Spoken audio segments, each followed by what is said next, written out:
Lamplight Audiobooks presents The Allotment Girls by Kate Thompson, narrated by Helen Lloyd.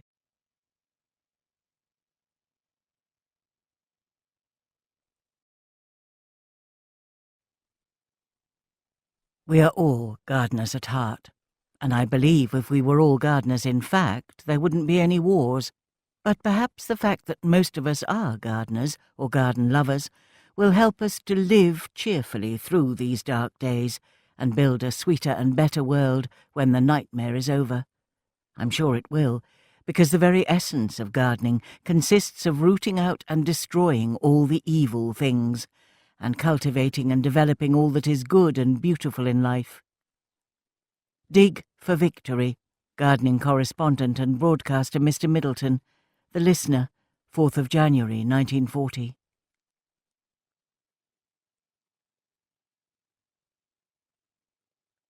Prologue, January 1897. It must be said, nowhere does a funeral quite like the East End. This one, taking place on a bitter Monday in January, quite surpassed anything the poor folk of the parish of Bethnal Green had ever before seen. Even in the depths of his guilt he had to acknowledge this fact. The entire funeral route was lined with thousands of people, a respectful crowd largely, all dressed in their best clothes and washed for the occasion. The sea of black bonnets, shawls and caps was checkered with the odd cluster of bright colour from the hats of assembled factory girls. Even the weather had put on its funeral best, with scrawls of black cloud dirtying the sky and a rattling wind hammering the windows like fists. The police had been deployed in great numbers, but their presence was not required, he noted, as he tried to blend into the sea of faces. He'd never seen so many people before, sitting on walls, clinging to gas lamps and perched on sills, all craning their necks for a better view. "Almost be worth being burnt to have such handsome turnout," muttered a man in the crowd next to him, before his wife slapped him into silence. "Wash your mouth out," she hissed. "The cortege is coming." A hush fell over the crowd. A painful lump lodged in his throat as the first notes of Dead March from Saul drifted over the cobbles. The cortege was led by the Wapping Gas Workers' Brass Band, the dramatic clash of their instruments driving deep into his heart. And then came the bodies. A mixture of horror and awe settled over the crowd. For once, no one was looking at the lavish wreaths or the magnificent black horses, resplendent in their rich purple plumes and velvets.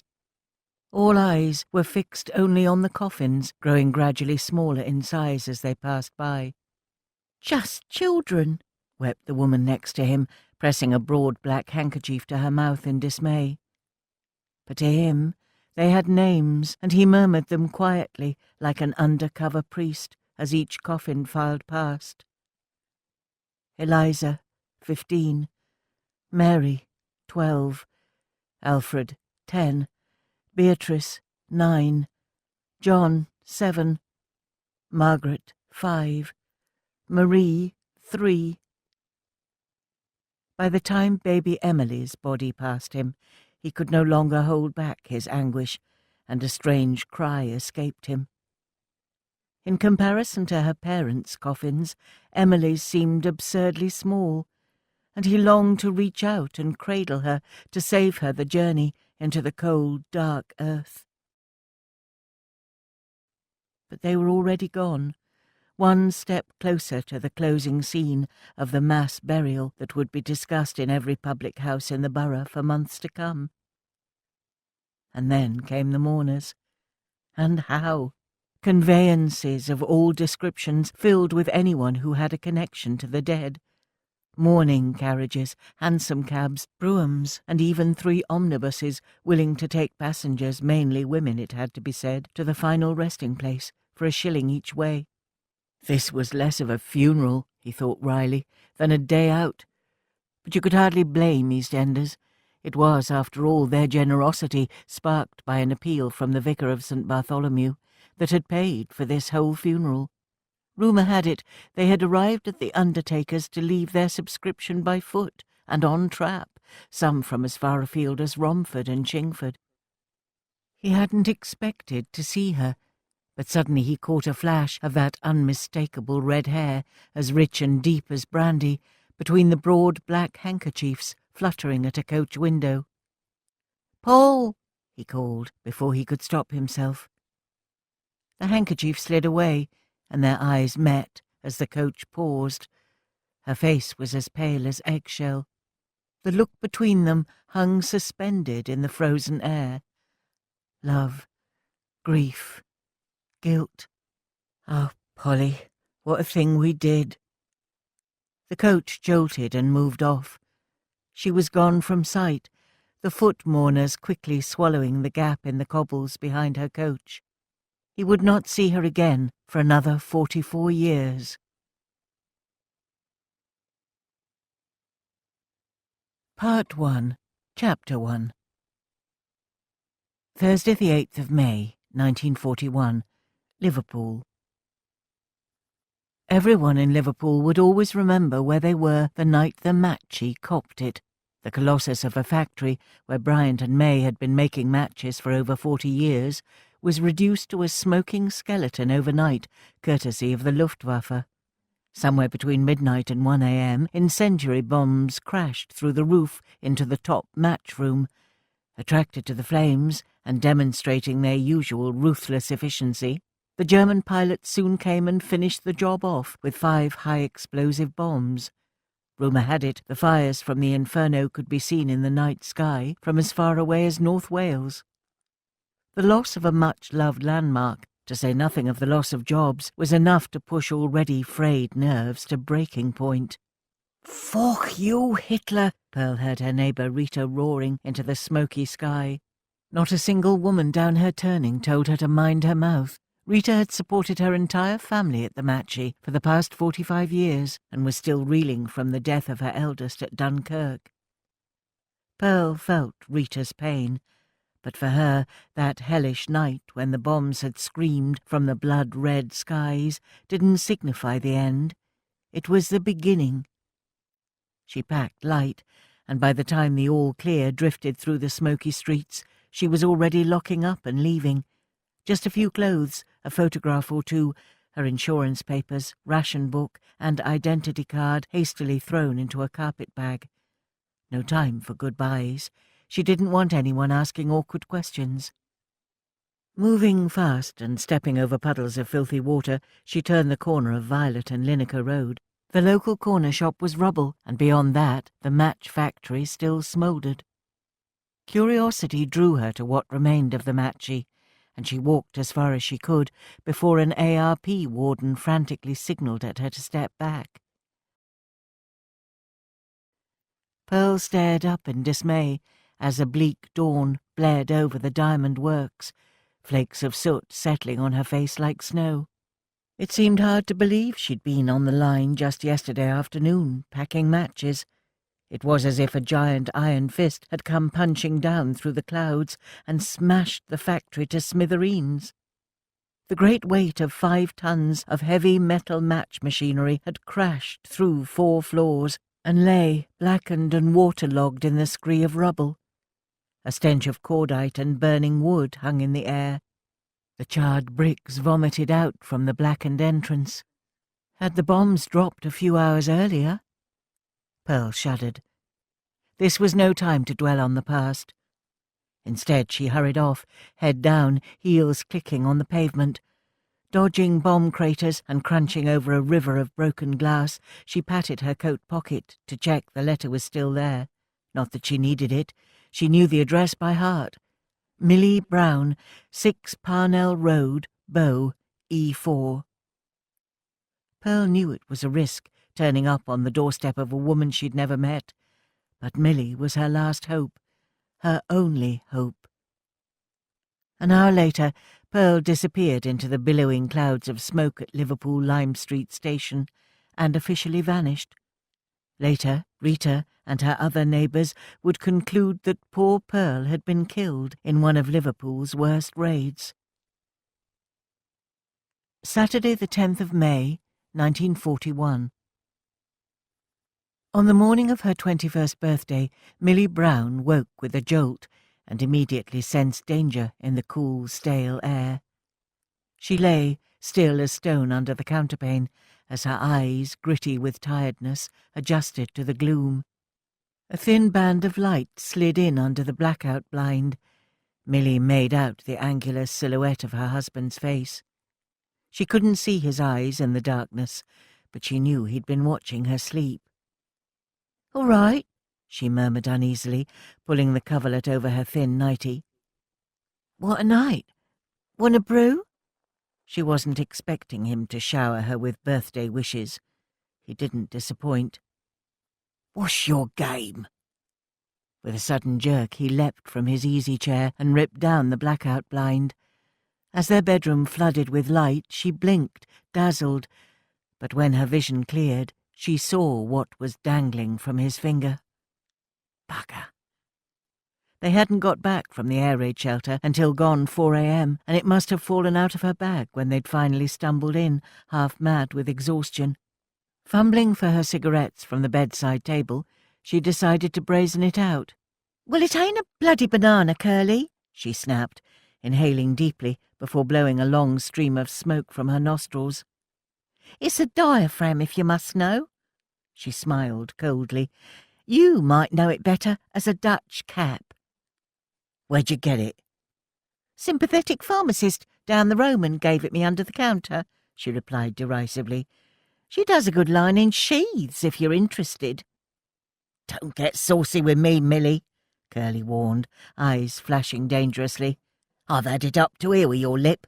I warned you when we got hitched I wanted a son within a year. And I told you that with Jerry bombing the hell out of us night after bleeding night, this ain't the right time to be thinking about bringing a baby into the world. Did you see them poor nippers down the shelter last night?" "I ain't accustomed to waiting this long to get what I want, Milly, war or no war," he said steadily. Without taking his eyes from hers, he slid a razor blade from inside his jacket pocket and slowly drew it through the centre of the rubber, leaving a gaping slit. "No more gadding about after work with those daft cows," he added, plunging his blade into the rubber and drawing a second slit through it. "You answer to me, your husband." Milly shook her head and stared out over the bomb-shattered chimney-pots of Parnell Road, anger fighting off her tears. "In name only, pal," she muttered, drawing heavily on her fag. "Maybe so, but you belong to me now. You owe me, nippers, at least 5. Once you got a baby in your belly, it'll calm you down, like taking the knackers off a dog, see?" he said, running the edge of his razor along the hem of his blue serge jacket before replacing it. "I want you in confinement by the end of this year," he spat, tossing the remains of the slashed rubber cap onto the bedpost. "I'd rather lick the floor of a barber's than bring a child of yours into the world." Milly kept those thoughts to herself, of course. Instead, she tore her gaze away from the window and stared in disgust as her husband, curly, razor brown, turned his back on her and started combing his hair back with pomade in the looking-glass over the mantel. His shirt was pristine white, but his neck was so grimy you could have planted a row of spuds along it. His boots gleamed, but Milly knew fine well his feet were rotten. All top show, but then that was Curly all over. Not a day had passed since they had married 21 months previously without her wondering how the hell she'd ended up hitched to some oily two-bit villain from Whitechapel. She'd had such high hopes. With her voice, striking looks and platinum blonde hair, she could have trodden the boards at any music hall in the East End. She'd been heading in the right direction, too. Aged 16, she'd ridden high up on a float as the freshly crowned Miss Poplar at the summer pageant, smile as bright as her crown. Aged 17, she'd got a job at the Bryant and May factory at the Fairfield Works in Bow, and on the day of her 18th birthday she'd been named Miss Bry May in a company-wide competition. What a thing that had been, her face advertising Swan Vestas, smiling out from every Bryant and May billboard in the East End of London. She'd even made it onto the side of the number 8 that travelled from Bow to Bond Street, her image flashing through the streets of the West End. With the optimism of youth, she'd been so sure it wouldn't be that long before she would join it, maybe get snapped up by some Bond Street modelling bureau working as a mannequin. Except none of that had happened. 3 years on, the billboards had faded, and she was still a match girl living in a bomb-shattered terrace, married to a man whose nickname would be ridiculous if it wasn't true. Curly denied razoring Walter Edwards in broad daylight in Watney Street Market, but there had been too many witnesses, and he'd dined out on his reputation ever since. Milly could still recall the day they'd married at St. Stephen's Church in Tredegar Road in Bow. It had lodged in her memory like a fishbone in the gullet.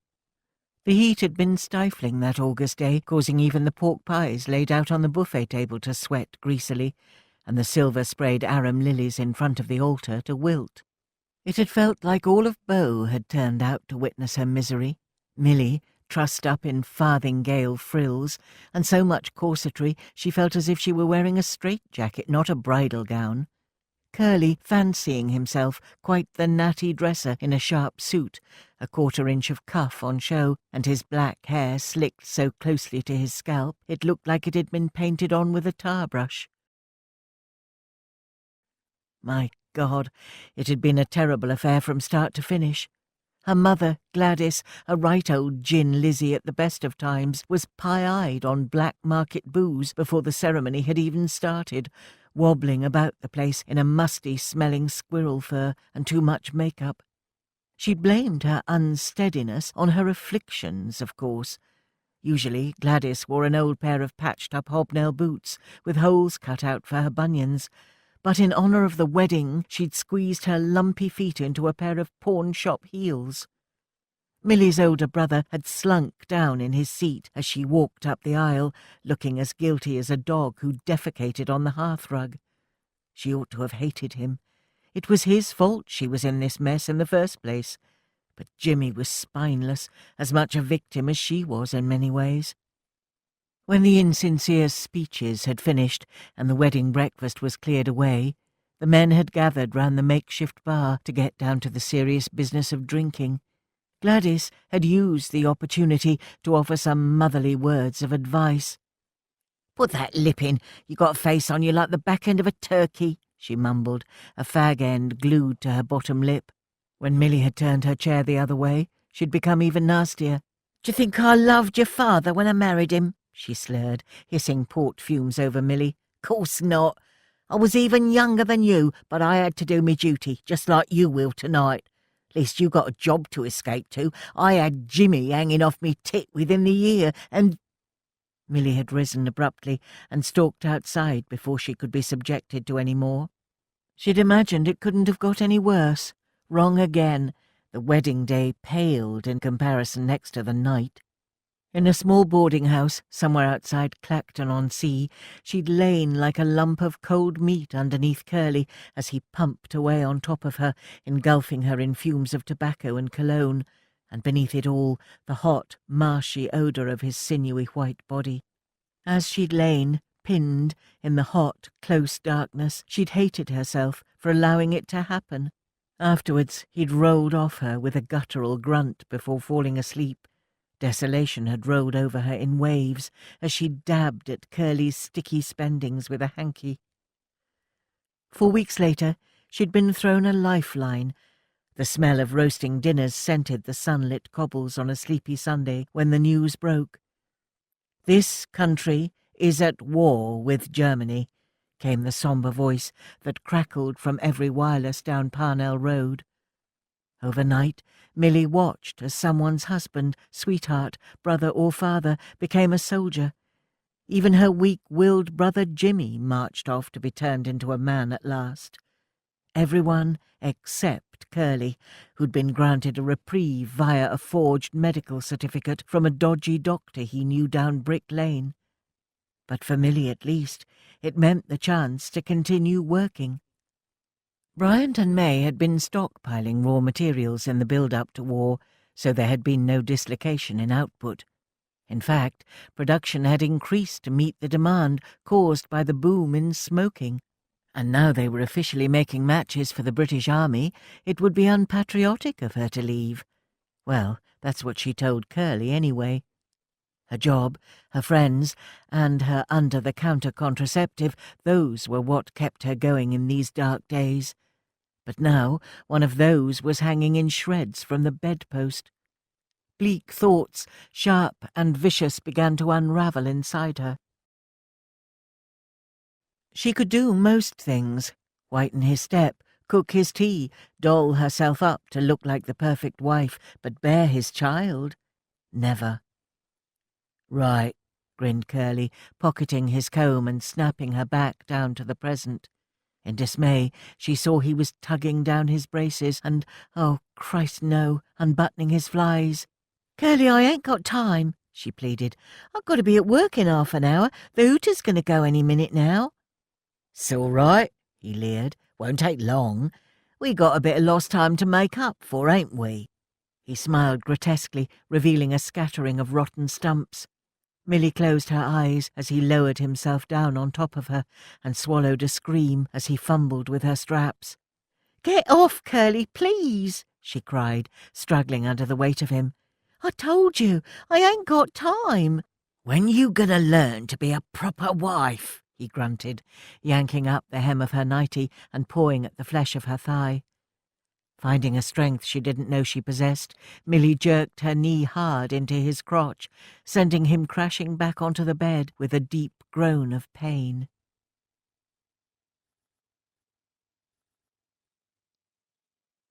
Chapter 2. "Oi, Annie, don't forget your sarnies. I've done your favourite, bloater paste." Elsie's voice rattled up Blondin Street like a klaxon. "Nan, I've told you, I get a decent dinner at the work canteen." "I know, my darling girl, but I don't trust the food at that factory," Elsie replied, bustling up the cobbles to meet her. With one hand she slipped the parcel into Annie's bag, and with the other started picking imaginary bits of lint from her olive-green work overalls. Elsie Trinder was a 64-year-old force of nature and had been involved in Annie's upbringing since her mother had died. Hair as white as meringue and eyes as black as coal, Elsie was what you might call the poke-nose of Blondin Street. Nothing escaped her. Annie often joked that her Nan was a one-woman intelligence unit, and if Churchill had taken her on, the war would be over by now. Unfortunately, though, her feverish mind never seemed to stop imagining ways in which Annie could meet with a grisly death, which, during the Blitz, meant she was working overtime. She also had an unhealthy preoccupation with Bryant and May, the factory which paid Annie 16 shillings a week to pack matches. Annie's gaze travelled up over the rooftop of number 22 to the leaden skies beyond. There it was, a great, dark, smoking mass, the largest and most notorious factory outside of the docks, easily identifiable by its 2 giant red brick water towers that rose starkly into the heavens. It didn't really matter where you were in Bow, you could see those twin towers brooding over the landscape. They all lived in their shadow, and Annie had the queerest feeling that the old building was groaning with secrets and ghosts. She knew it had a checkered past, but times had changed since that fateful year when Jack the Ripper stalked the streets and striking match girls changed the course of history. The problem was, her Nan hadn't moved with those times. Raised in the Victorian East End, her hopes tarnished by brutal poverty, she chose not to forgive or forget. Sighing, the old woman reached up and stroked her granddaughter's cheek. "Darling girl, you could end up getting the foss, or worse." "Nan," she warned, "you could get a job anywhere. The cocoa factory over at Bromley, or even Spratt's, has got to be better than being a match girl, surely." "Oh, but what am I saying?" she scolded herself. "It's war. There's a whole new world out there now for girls like you beyond the sweatshops and sculleries. Join the services. Experience a bit of life beyond Bow." "Please, Nan, won't you let it go?" Annie pleaded. "You're talking 50-odd years ago, and times have changed. Brighton may have the best facilities around. Ask any of the girls in the match room. There's a doctor, dentist, library, social and sports club, and lots more besides. I'm in the Union of Women Matchmakers now, a fully signed-up member of the Match Girls Club," she added proudly. We form a committee just to take a pee these days, Nan, she joked, in an attempt to lighten the mood. Yeah, and we know whose blood paid for all that, Elsie muttered darkly, ignoring Annie's stab at humour. Annie sighed as she pushed back a bramble of red curls that refused to sit under her green hairnet. When it came to Bryant and May, she and her Nan would never see eye to eye. Her work on the top match floor was the only bone of contention in an otherwise close and loving relationship, so out of respect, Annie held her tongue. The war was not being kind to the Trinders. Annie's father, Bill, Elsie's only son, was being held at a prisoner-of-war camp, captured just a few months into the hostilities. Annie's two younger sisters had been evacuated to Suffolk, and they were 8 months into the worst aerial bombardment the country had ever endured, with the East End of London slap bang in the bombers' sights. Night after relentless night, Beau had copped it. Annie was finding it exhausting enough going on only a few hours' sleep a night, and she was just 17. She took in the broken veins on her Nan's plump cheeks, the patched lisle stockings gathered in soft pleats around her sturdy ankles, and felt a rush of love. She'd always imagined her Nan to be invincible, but now... The piercing shriek of Bryant and May's steam hooter sounded. "Oh, 7 a.m. There she blows," Annie grinned. "I've got to go, Nan. I'll just go and knock for Rose." Bending down, she planted a soft kiss on Elsie's cheek. "Have you remembered I'm going to the baths with the girls after work? Then I'm on fire-watching duty tonight, so I'll be back late." "The cheek of 'em to expect girls to do it," Elsie said over the noise of the hooter. "I volunteered, Nan," Annie insisted. "When the siren goes, please come down Bryant and May's shelter. I'd feel so much better knowing you were there." Elsie shook her head and stifled a yawn. "Not tonight, darling girl. I don't think I've slept a wink all week. I'll take my chances in my own bed." "Nan, that's not—" "No buts," Elsie insisted, resting her arms over her enormous corseted bosom. "Take more than Jerry to finish this old girl off." Annie went to protest further, but she was interrupted by the door next to theirs opening. Her best pal, Rose Riley, lived in rooms on the top floor of number 20. They'd grown up together, tearing up and down the cobbles of Blondin Street, and shared everything except looks. Annie was tall and rangy, as pale as a swan vesta, with a halo of copper curls and an impudent grin. Rose was quite a different creature. Her skin was smooth and nut brown, unusual for a girl from Beau, and she had almond-shaped eyes as blue as harebells. Her crowning glory was her lustrous dark hair, which fell all the way to the base of her spine. Rose was adopted and knew nothing of her ancestry, but the girls had overheard the muttered comments. Not that Rose had ever dared broach the subject of her real parents with Maureen, her 35-year-old adopted mother. No one entered into conversation with Maureen Riley unless it was absolutely necessary. Last time someone got into a doorstep debate with Rose's mother, she'd ended up with a fist, wrapped in a straightened-out wire Kirby grip, smashed clean in her face. Once they'd experienced Maureen's DIY knuckle duster, they rarely came back for more. Her father had been a bare-knuckle boxer, you see, and the apple hadn't fallen too far from the tree, which made the difference between her and her gentle adopted daughter all the more stark. "Hello, Annie. Mrs. T," Rose said. "How's your mother, Rose?" Elsie replied. "How did she like them raids last night, dear?" "Not so good. Gone back to bed. She's got one of her heads on her. She reckons we're in for a bad one tonight. Her knees are aching something rotten." "Never mind her bloody knees," Annie protested aghast. "What on earth's happened to your hair?" Rose's long hair had been plaited and rolled into tight coils either side of her head. Rose patted her hair defensively. "Mum thought it more hygienic if I were to wear it permanently up. Means I don't have the bother of brushing it every night." "Oh, Rose, please tell me she ain't sewn it up," Annie cried. "Yes, but it doesn't really hurt," Rose insisted.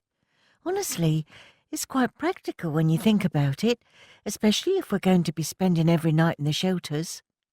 I thought we'd done away with the workhouses, Annie fumed. What next? Will she have you trussed up in corsets, chiselling out your teeth to save the cost of the dentist? Well, bless me, your mother's a practical woman, Elsie said lightly, shooting Annie a silencing look. Now, you'd best be on your way or you'll be late. I'll drop your mother in a bit of stew later, Rose, and a poultice for her knees. Annie didn't know why her Nan always defended Maureen so. In the 17 years they'd lived next door to her, Elsie had always treated her with such kindness, defending her to the neighbours. It was a peculiar friendship, and not just because Elsie was 25 years older.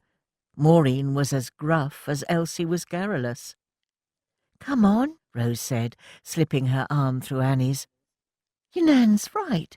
Milly'll be waiting, and there's a prayer meeting in the yard later, so we can't be late." Elsie gripped Annie's face and planted a big lavish kiss on her cheek. "Love you, darling girl. Stay safe tonight." With the hooter ringing in their ears, they made their way up the cobbles. Annie walked in silence next to Rose, her Nan's earlier words playing on her mind. Could she really leave Beau? She gazed up the length of the long, narrow street and tried to define what it was she loved so much about the place. The street was much like any other respectable East End terrace. The fronts went straight out onto the cobbles, blackened from centuries of heavy industry. The backs were all crowded little yards, hung with washing, a shanty town of homemade rabbit hutches, meat safes and pigeon lofts. The place was looking a little shabby now. Rose and Maureen's was missing its chimney stack since the works boiler blasted through it after the factory took a hit, and number 28 was missing altogether. "That used to be the best turned-out house on the street," Rose remarked as they walked past. "I miss the O'Sullivans. Do you remember when we was nippers, a window ledge, during the processions?" "Not much." Annie smiled nostalgically as she remembered the white lace at the curtains, the ledges festooned with crucifixes and candles. The Catholic processions were long gone now, of course, as was the heart of the community. No more old ladies shelling peas into their apron laps, or crowds of kids playing high Jimmy Knacker and tin can copper. Today, sandbags obscured the snowy white steps, blackout blinds in place of lace. The cheerful yellow backyard dahlias had long since been replaced with cabbages. There was little beauty or sentiment to be found anywhere in the East End now. Annie felt a strong tug of protectiveness. This old place was still her home. It was more than just blackened bricks and decaying mortar. It was where she belonged. At the end of the street where Blondin met Old Ford Road, Milly wasn't in her usual spot, having her morning smoke outside the tram shed and making eyes at the conductors. The girls settled down to wait, dodging the army of workers weaving their way to the back entrance of Bryant and May. Annie squinted her eyes against the sea of match girls as they streamed past in their green tunics and matching green hairnets. What a tribe! With thousands employed at the factory, they staggered the start times, but the 7 a.m. shift was still like kicking out time at a football stadium. The noise of it all was tremendous. Shouts, laughter, and the crunch of glass underfoot doing little to drown out the relentless hooter. "Where is she?" asked Rose worriedly. "Mum will scrag me if I get my wages docked for being late." Then they spotted her swaggering along Old Ford, fag end stuck to her painted lips, gas mask bashing against her leg. Annie had to laugh. Only Milly could manage to make a tabard and hairnet look glamorous. The vivacious blonde didn't so much walk as wiggle, heels clipping on the cobbles.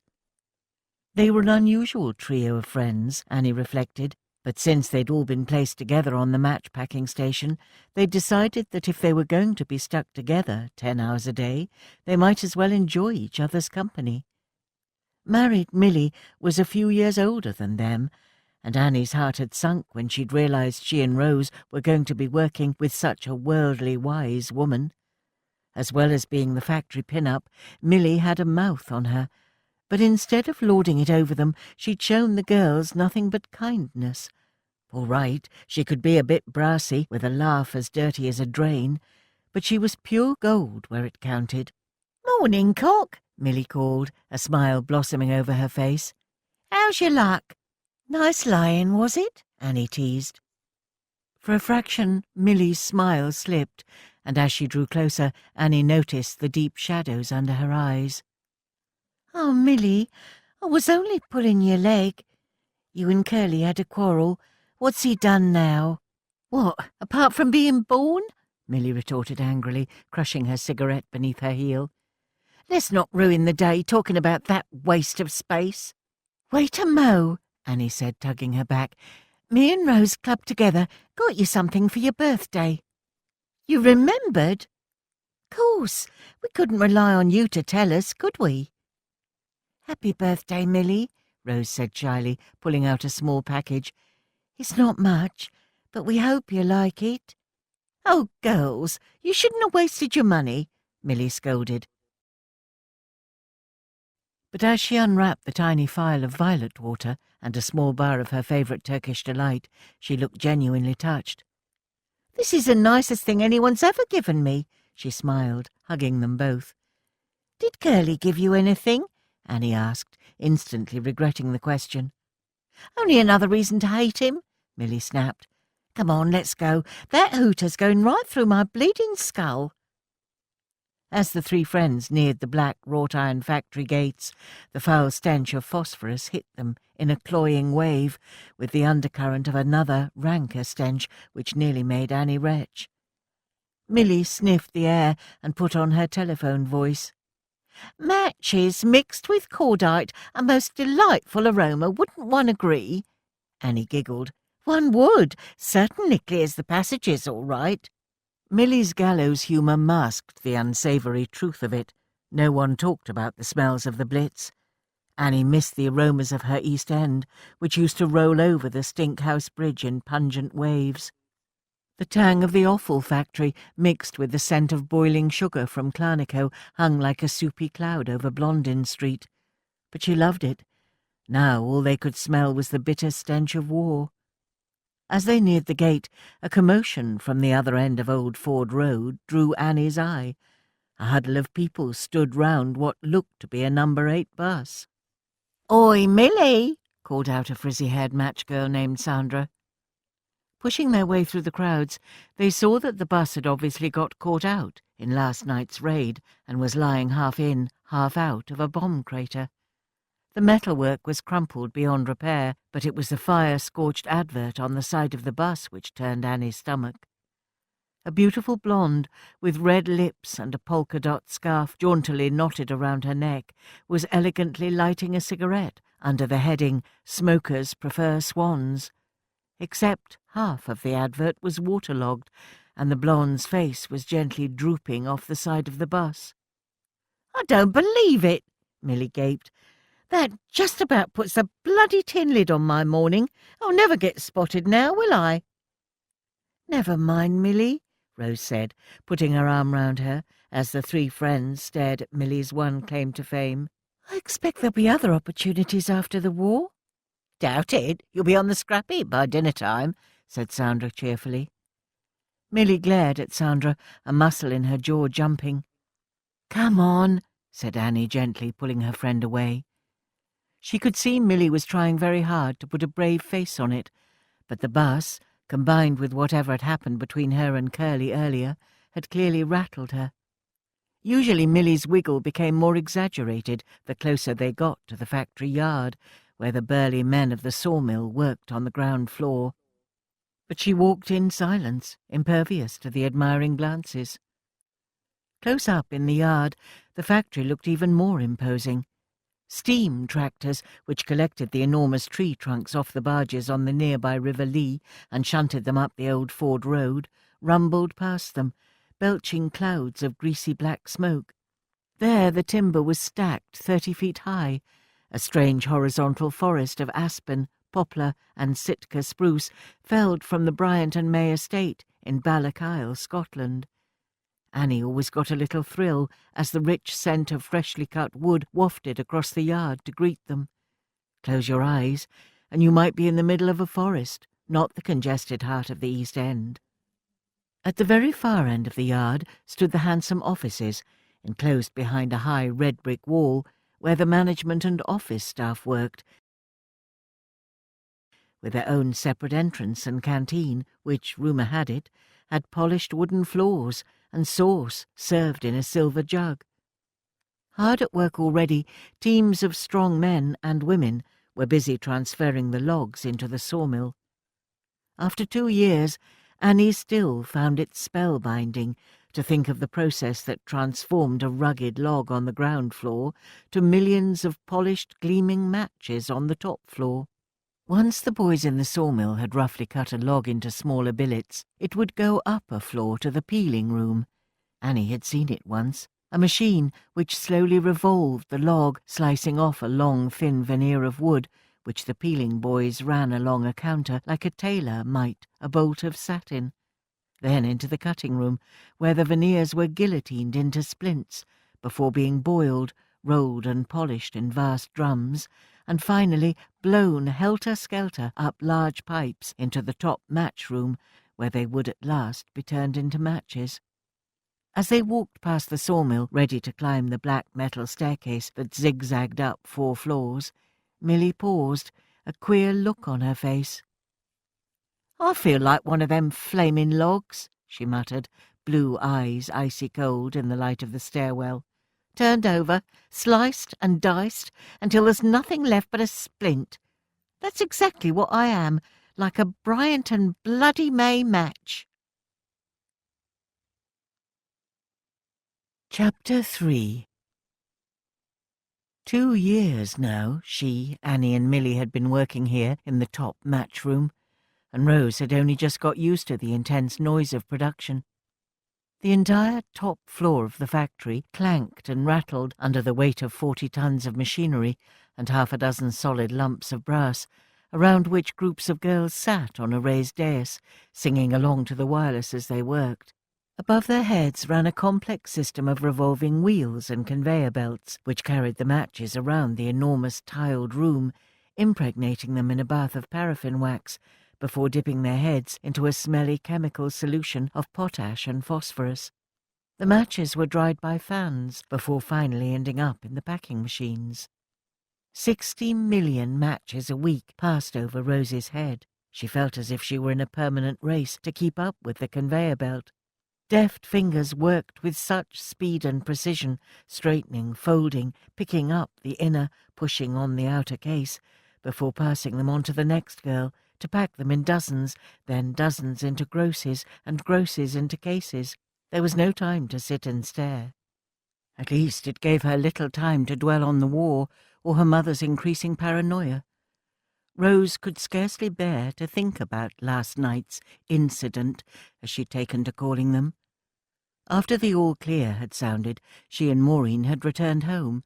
Rose was desperate to get some shut-eye before work, but suddenly Maureen had rounded on her, accusing her of flirting with boys in the Bryant and May shelter. Rose had tried to protest, explained she'd only been playing cards with Billy from the peeling room, but Maureen was having none of it. Rose shuddered as she worked, remembering the vitriolic look on her mother's face as she yanked her in front of the mirror by her hair. Eyes narrow with anger, mouth as tight as a white knuckle fist, she'd grabbed great handfuls of Rose's hair. "I saw you, girl," she seethed, "flicking your hair about, huh? Giving him the glad eye." Mum, you're hurting me," Rose had whimpered, as Maureen had plaited her hair so tight her scalp throbbed.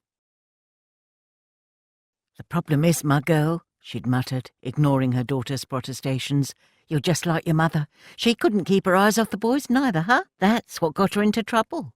Rose was 17 now, growing into her looks, her body and beauty flowering, and with it Maureen's control had tightened. Rose was desperate to know more about her real mother, who she was, and why she'd left her, but she knew better than to ask for fear of what it might unleash. By the time Maureen had sewn Rose's hair into a tight coil, dawn was bleeding over the chimney pots, and the fire inside her had dissipated. "It's bad enough you work with that Millie," she'd sighed. "She's nothing but a trollop with a filthy tongue. But while you're under my roof, you behave, hear?" "I will," Rose had promised. Maureen's tight white fingers had moved fleetingly to her temple. "I'm going to bed. You've brought on one of my heads." She paused at the door, her voice soft and sour. "I suppose it's not your fault. It's bad blood, your mother's bad blood coming out." Sitting at the conveyor belt, Rose's mind worked as fast as her fingers, the matches a blur beneath her hands. Perhaps Maureen was right. Maybe she was infected somehow with badness. Could she have inherited that streak which sent her real mother off the rails? It was possible, surely. "I said, are you all right, sweetheart?" Millie's voice jolted her from her reverie. Rose flushed. She hadn't even realized Millie was talking to her. "Sorry, I was miles away." "That's all right. Dreaming of boys, was ya?" Millie winked from the other side of the conveyor belt. "What about that nice Billy from the peeling room? I saw you two chatting last night down the shelter." Rose didn't know how she did it. Millie was the only person in the top match room who could keep up an endless flow of conversation while her small dexterous fingers darted seamlessly.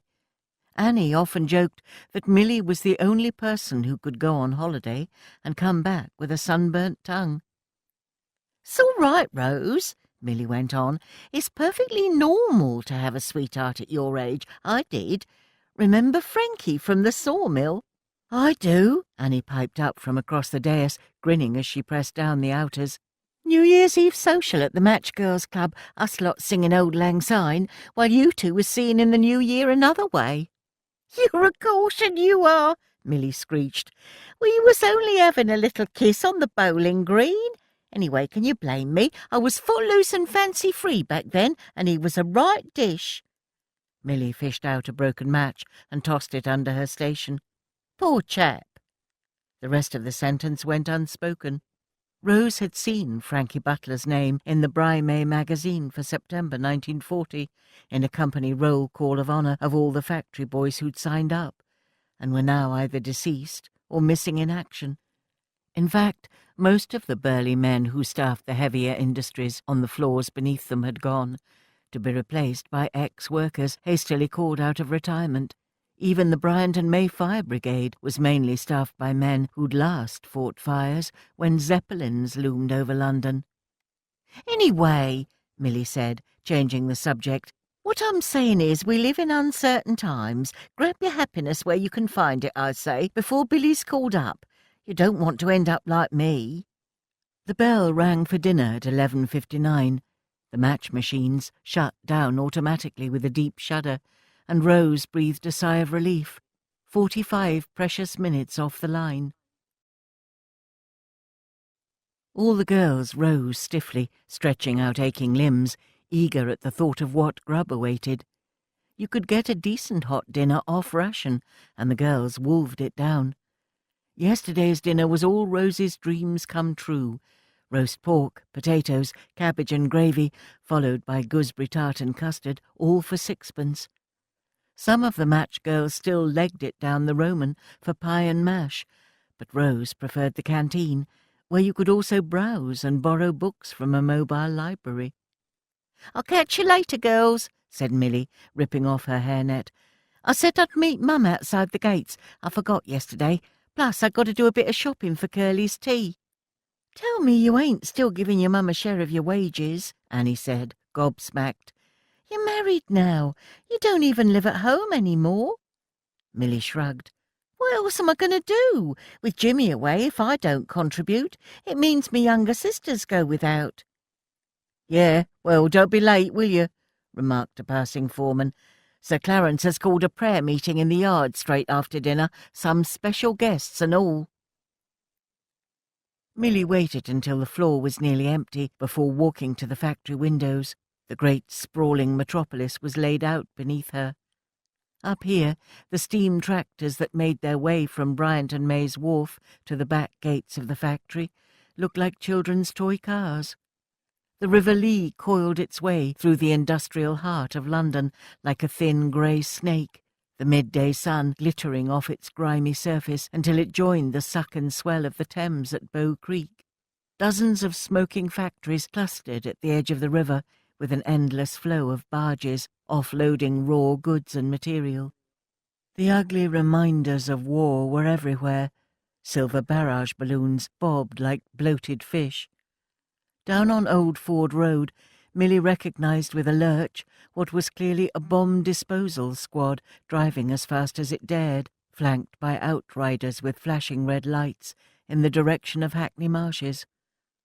Such a tiny thing from this height, yet it contained something that could blow them all to kingdom come. Ugly trenches tore through what used to be the Bryant and May tennis courts and netball pitches on the other side of the railway tracks, right next to the site of the Gilbert Bartholomew Memorial Girls' Club. Annie had teased her about her midnight smooch there with Frankie, but Milly hadn't let on how much she'd liked him. Her mind ventured back to New Year's Eve, when on the stroke of midnight Frankie had grabbed her hand as silver balloons cascaded down from under a giant Union Jack, and pulled her outside, where he'd proposed. Why had she said no? Milly fought off bitter tears. She knew why. Because, vain fool that she was, she'd selfishly believed she could do better than a boy from the sawmill, that someone, or rather something more glamorous, was on the horizon. Milly closed her eyes and leant her forehead against the window pane. How stupid she felt now. Had she said yes to Frankie's proposal, she could never have been forced into marrying Curly. Now Frankie was missing in action, and the girls' club was rubble, flattened by a high explosive on the first night of the Blitz. She turned and clocked out. As she neared the back gates, she recognized the bulbous figure of her mother leaning against the wall in a frayed housecoat, tapping the toe of her bedroom slippers against the cobbles. "Took your time, didn't you?" Gladys Trotter sniffed, scratching idly at a stain by her left breast. "Here you go, Mum," Milly said, fighting back waves of irritation as she slipped a brown envelope into her mother's apron pocket. "Make sure you get the girls down to the baths today, will you, and pay off what you owe at Harry's." Gladys had so many goods on tick, it wouldn't be long before the grocer stopped extending her credit. "Oh, and make sure you get Dad's good suit out of the pawnbroker's for tomorrow. Curly wants you over to ours for your dinner," she added, "and he don't want the neighbours talking." Gladys snorted, her eyes gleaming slyly from the fleshy folds of her face. "I couldn't give a tinker's fart what your neighbours say. Besides," she hesitated, tapping the side of her florid nose, "you want to spend less time poking your nose into my business and start looking after your own affairs." "Meaning?" Milly snapped, stepping aside to let a group of match girls pass. "Meaning, my girl, if you don't keep that husband of yours happy, there's plenty that will." Milly shook her head, exasperated. She didn't have the energy for her mum's nonsense today. "I'll see you down the shelter later, Mum," she sighed, "and get them girls down the baths." She went to walk off, but as an afterthought paused. "It's my birthday today, Mum. Can you believe that, eh? 21 years since you gave birth to me." Gladys rolled her eyes and took a deep pull on her fag. "Yeah, and blow me if my undercarriage ain't never been the same since." "Bye, Mum," Milly sighed. Clutching her ration book, she hurried in the direction of the Roman Road, the main shopping thoroughfare in Bow. As it was Saturday, it was also market day, and the street was busy with housewives queuing for what little goods there were to buy. Before the war, you could get anything you liked from this narrow, vibrant street, from a nice blouse to tripe and onions. The stalls so densely packed you could walk on shoppers' heads from one end to the other. The amount of goods and services that used to be on display was bewildering. 8 butchers, confectioners, corn chandlers, oil shops, bakers, tobacconists, gramophone makers, drapers, milliners, a smashing eel and pie shop, costumiers, pubs, pawnbrokers, even a young cripple boy pushing a barrow around the streets, selling packets of Maserati tea. All had done a roaring trade with the locals and factory girls. "All right, Gil. Got a nice bit of fish for your old man's tea," called a gruff voice over the chatter from the market. Milly looked up to see Benjamin Marlin, the fishmonger, lingering on the doorstep of his shop. A smile twitched at the corner of her mouth. She'd always got a kick out of the names of the shops in Bow. Aside from old Mr. Marlin, the fishmonger, there was the aptly named Leon Lightstone, the local physician, portly Hubert Eatwell, the confectioner, who was his own best advertisement, and not forgetting dear old Lily Bonnet, the mealy-mouthed milliner. She often wondered if they'd gone into their chosen professions simply because of their names. Only Lamb and Sons, the fishmonger at number 616, purveyors of the best white bait around, didn't fit in. But then he was a quiet rebel, like her. "Not today, Tar," she called back to the fishmonger. "I'll get strung up if I come home with no meat for his tea." Sighing, she passed the former headquarters of Sylvia Pankhurst and her East London Federation of Suffragettes, where Annie's nan, Elsie, used to buy jumble from their stall to help fund the cause. Skirting a stall selling cooked crackling, she crossed the road to avoid passing Curly's club. How remote did the cause of women's rights feel from her own life today? Now the whole street looked a little like she felt, lacklustre and shabby, with not much to offer. She glanced up at a sign over the top of Lily Schindler's Confectioners. Owner is a British subject. Survival and suspicion were the currency that flowed through the Roman these days. The bell over the top of the butcher's door tinkled as she pushed it open, and Milly took her place at the back of the queue. "Mrs. Brown," called the butcher from behind his marble counter. "I know you'll be in a hurry to get back to the factory. Step this way." The woman in front of her tensed, her feathers clearly ruffled. "Tar, but it's all right, honestly," Milly replied. "I'll wait my turn." "Not at all, Mrs. Brown. I won't hear of it," he insisted, wiping his hands on his apron before reaching under his counter. Before she knew it, the butcher had come out into the shop front and was slipping a brown waxed package into her handbag. "Couple of pork chops, my dear," he muttered under his breath, "with my compliments to Mr. Brown." The woman in front whirled around. "Fair shares all round," she protested. Every housewife in the butcher's was glaring at Milly, and she could hardly blame them. It was excruciatingly uncomfortable. She had to get out. As she hurried to the door, she overheard voices, loud and taunting. "Curly's wife, you know, that fellow what owns the club up the top of the Roman, dark hair, eyebrows that meet in the middle. You know what that means, don't you? Yeah, born to hang." The door banged shut, and Milly ran down the Roman as fast as she could, dodging market stalls as she went. As she ran, angry tears streaked her face. Never in all her life had she felt so miserable and trapped. It was always the bloody same wherever she went. Being Mrs. Curly Brown earned her certain privileges, even in wartime, like being served first in the tobacconist or the way her ration book was waved away. His reputation was like poison, seeping into everything. Her heart was still ragged in her throat when she reached the turning into Parnell Road. Past the Hand and Flower pub with its taped-up windows, her tears blinded her, and here she collided with a smartly dressed young woman. Milly Brown," ventured the lady. Milly looked her up and down.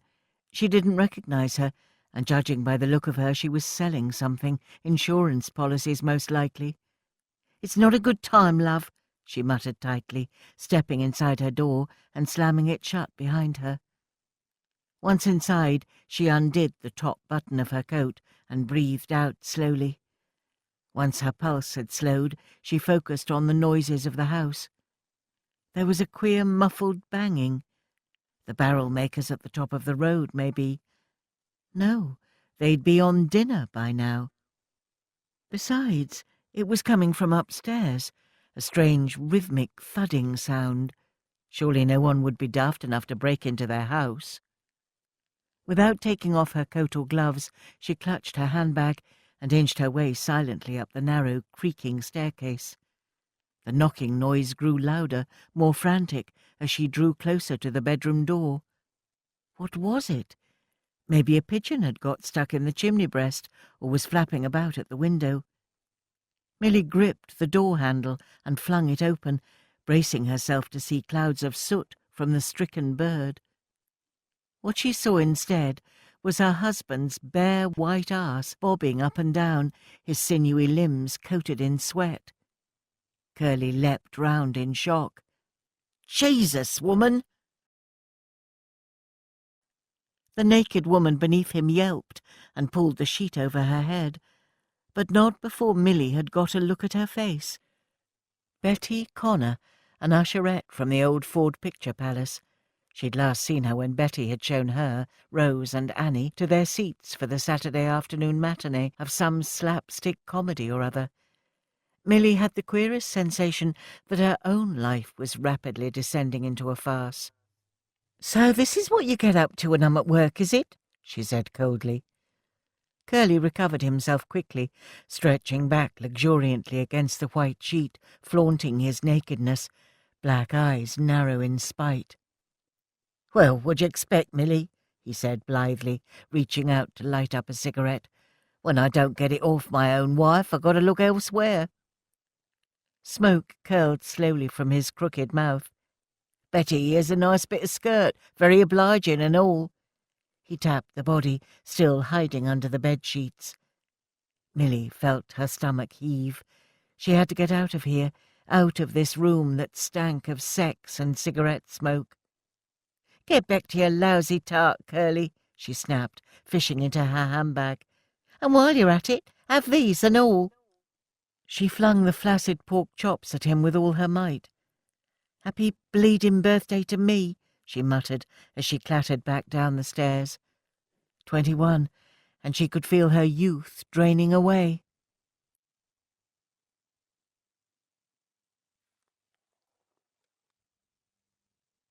Chapter 4. The important visitors were causing quite a stir at Bryant and May. Everyone from management to match girl, typist to fireman, was sandwiched between a giant stack of timber and the water tower. Now that the smoke from last night's raid had cleared, it had turned into a fine spring afternoon. Fat, loafy clouds drifted lazily overhead. The yard was drenched in crystalline sunshine, but the towering pile of tree trunks cast the workers into shadow. Presiding over them all on a raised platform draped in the Union Jack was their chairman, Sir Clarence Bartholomew. Standing either side of him were important-looking men in suits and uniforms. The chairman cleared his throat into the microphone, and the sound reverberated around the yard. Annie stifled the urge to giggle. "I would like to thank you, every loyal member, from office to factory to those felling timber in far-flung lands, for your loyalty, your fortitude, and your bravery in this time of peril."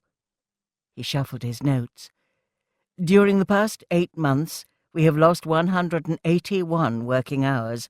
The destruction of our diamond works in Liverpool on Thursday night comes as a blow, but means we must double our efforts." Annie switched off. The statistics were bald and didn't even begin to come close to the heartache and exhaustion they all felt. Instead, she stared up over the chairman's head to the factory's smoking chimney. It was nothing short of a miracle the Fairfield works hadn't taken a direct hit like the diamond works.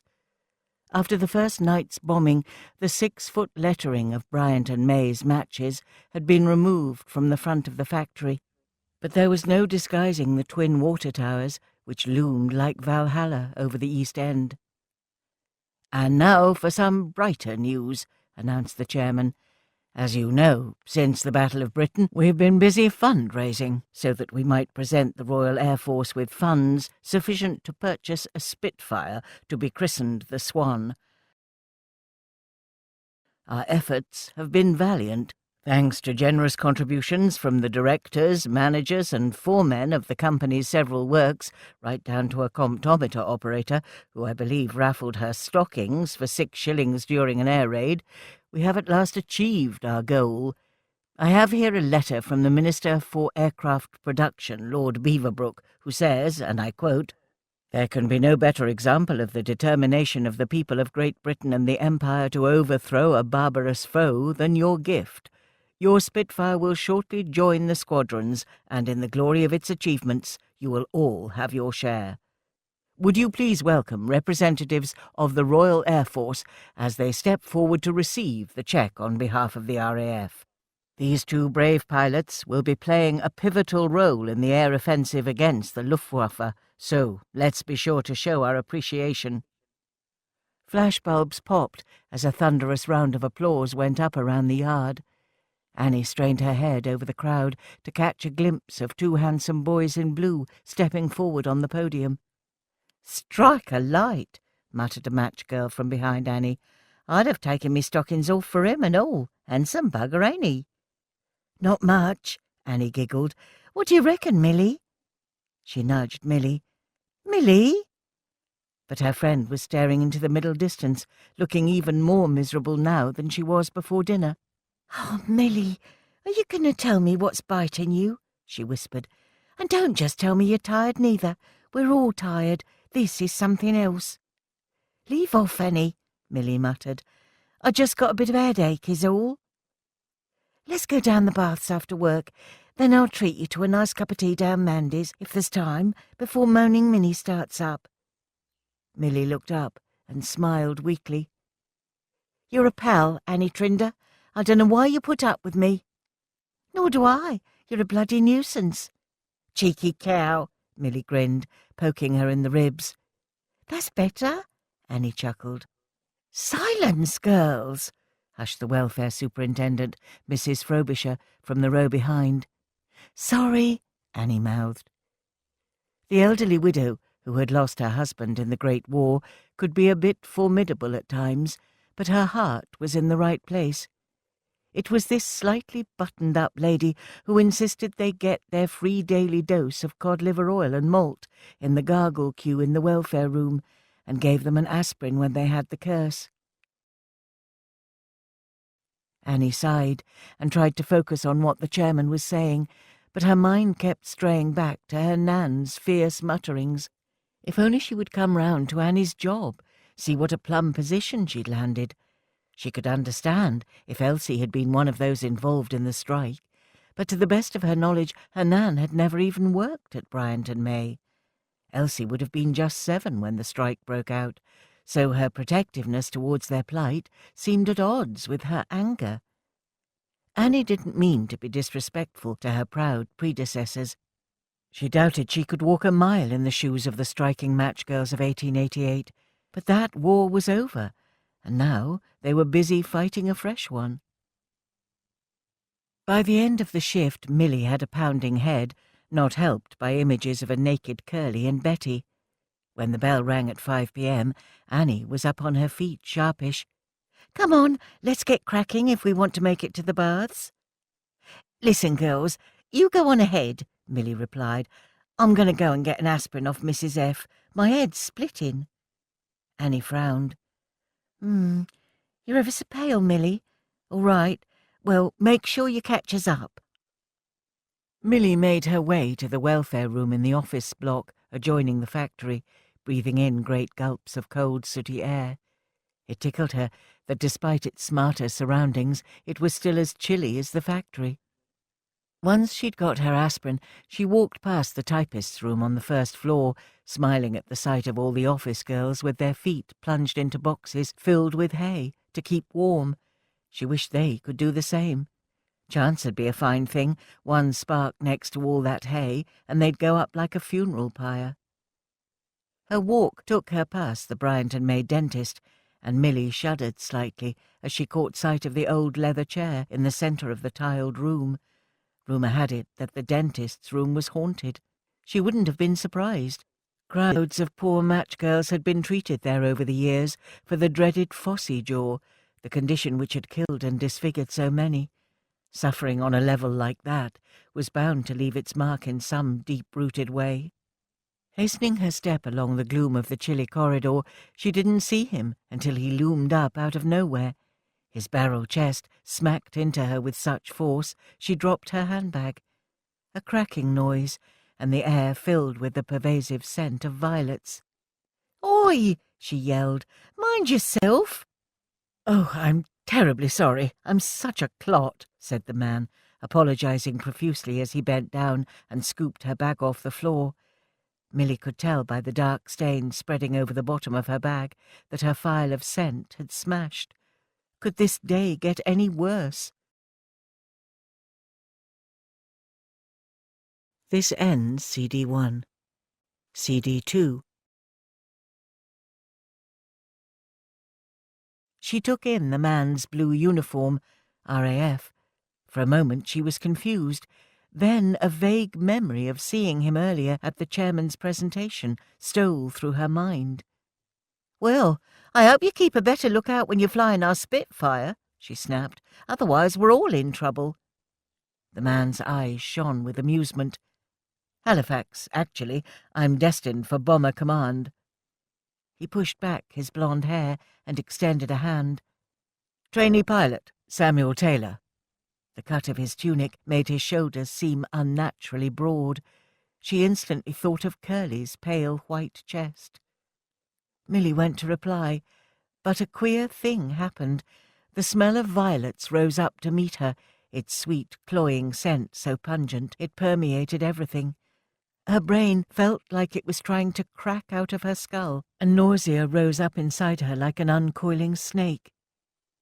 She clutched the tiled corridor walls and squeezed her eyes shut. "Miss, are you all right?" The corridor shrank, and images of dentists' chairs and Curly's clammy white limbs danced tauntingly against her retina. She felt the stranger's hand, warm and steadying against her arm, and the floor seemed to slide gracefully from beneath her. Then darkness swallowed her whole. "Fruitcake or fruitcake? Take your pick, love, 'cause I ain't got nothing else." Milly looked from the bored expression of the waitress at Mandy's coffee rooms to the RAF chap sitting opposite her in the small empty cafe. "She'll have the fruitcake," he said, smiling smoothly at the waitress. "And I don't suppose you have any more sugar. The lady here's not feeling too well." "You'll be lucky, darling. Don't know if you boys in blue have heard of it, but over here in the East End we got this funny thing called rationing." "I'd be so grateful, miss," he said with a bright smile. The waitress softened. "Go on, then, on the counter, spoons on the end of that string."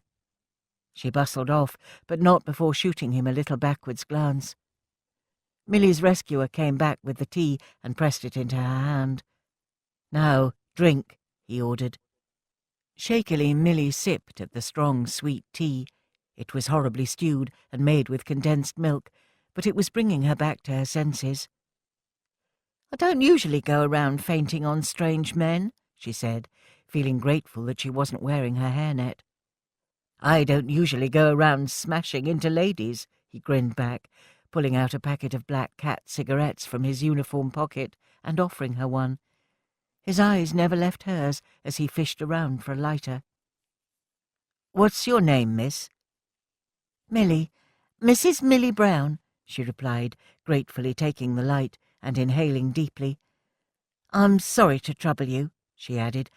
"I expect you'll be needing to get back to wherever it is you come from. I'm pretty sure it ain't the East End." "No trouble at all, ma'am," he reassured her. "I'm on leave. Don't have to be back at base until tomorrow. I was only accompanying a pal of mine in the RAF to this ceremony today. It's all good publicity, or so we're told, though I'll confess it's nice to get out in the real world." The waitress returned, setting the thin slither of fruitcake, that arguably contained very little in the way of actual fruit, down on the table between them with a clatter. Milly pushed it away. "When was the last time you ate?" Samuel frowned. She cast her mind back and realized with a jolt that she hadn't eaten anything since a bit of bread and drip before going into the shelter the previous evening. "Last night," she admitted. "It's been a queer old day." He immediately summoned over the waitress, ordered Milly a ham sandwich, another piece of fruitcake and a fresh pot of tea. "Must be my birthday," she joked, and he smiled, staring at her curiously. Milly stubbed out her cigarette and started to eat, aware of those intense eyes of his studying her face as she chewed. Now her head was clearer, she could see he was impossibly handsome. His broad shoulders, the thick, wavy blonde hair, the way his smile lit up every part of his face. He seemed larger than life in this small, dingy cafe, sandwiched between the match factory and the tram sheds. Samuel Taylor had a quality about him that belonged to wide open spaces.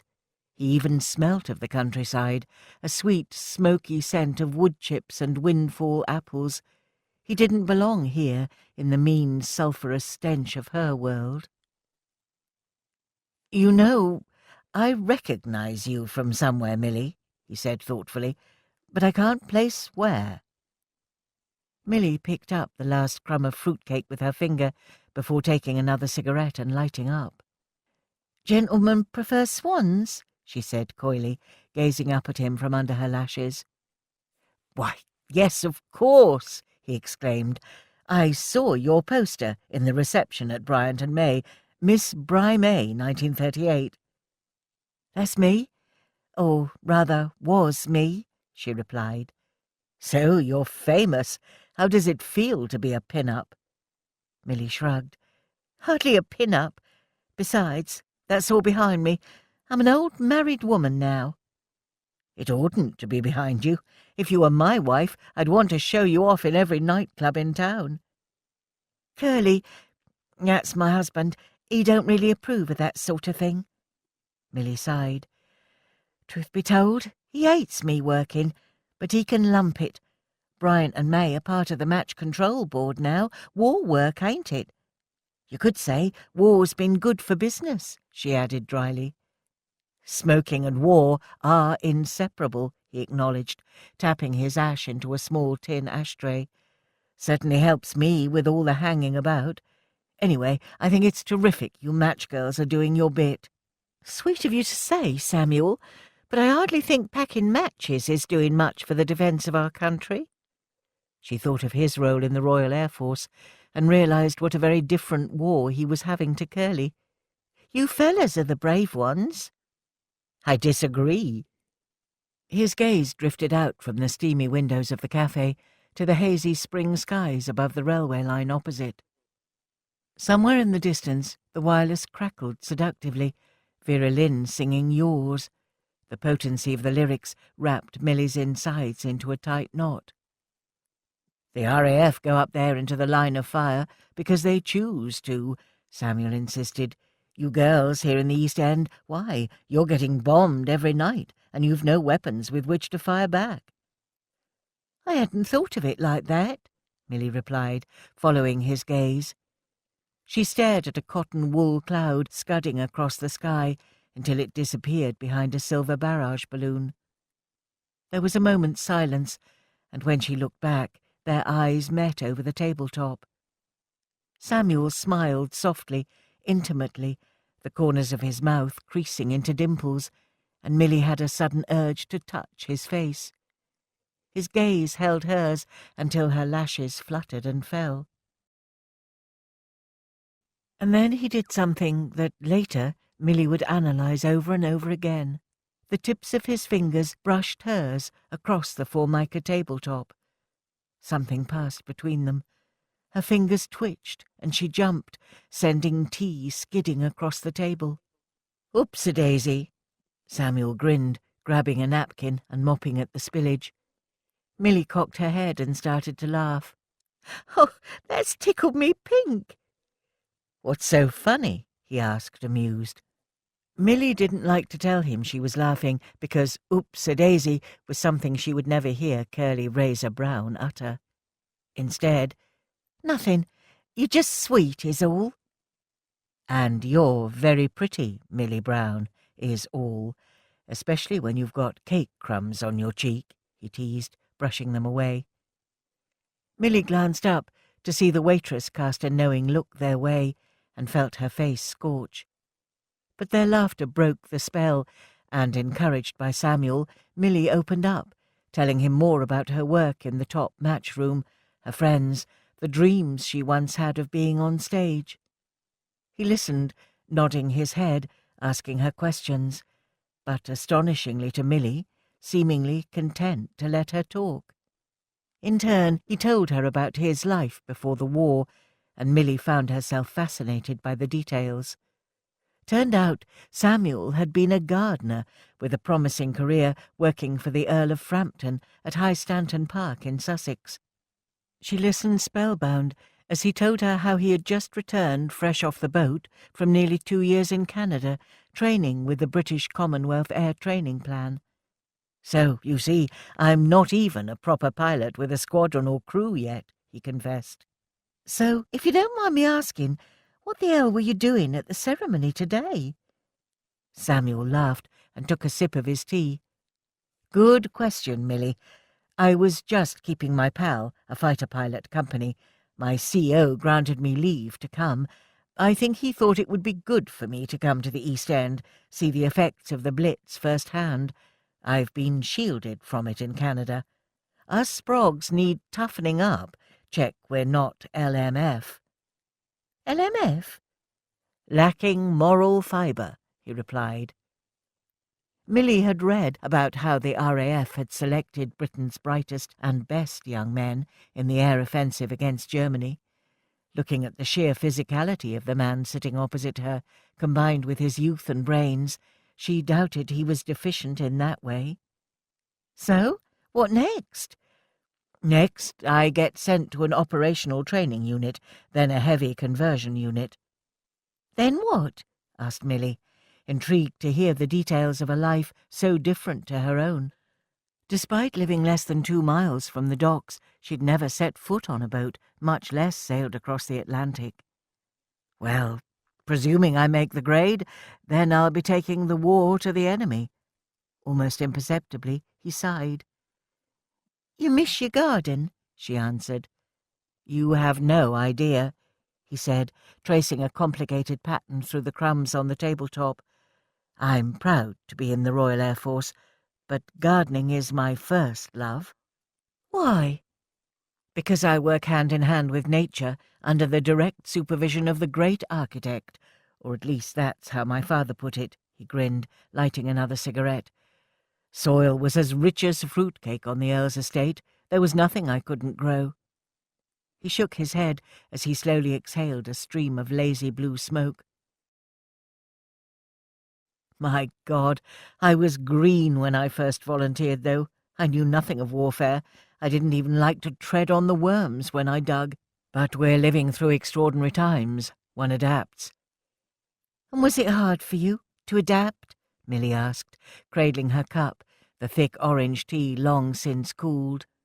"As a gardener, I'm used to filthy conditions, so it made the transition to service life pretty easy," he said, with a wry smile.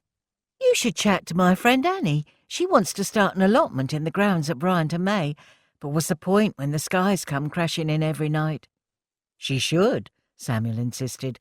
"The government's desperate for victory diggers. 2 million households growing their own now, apparently."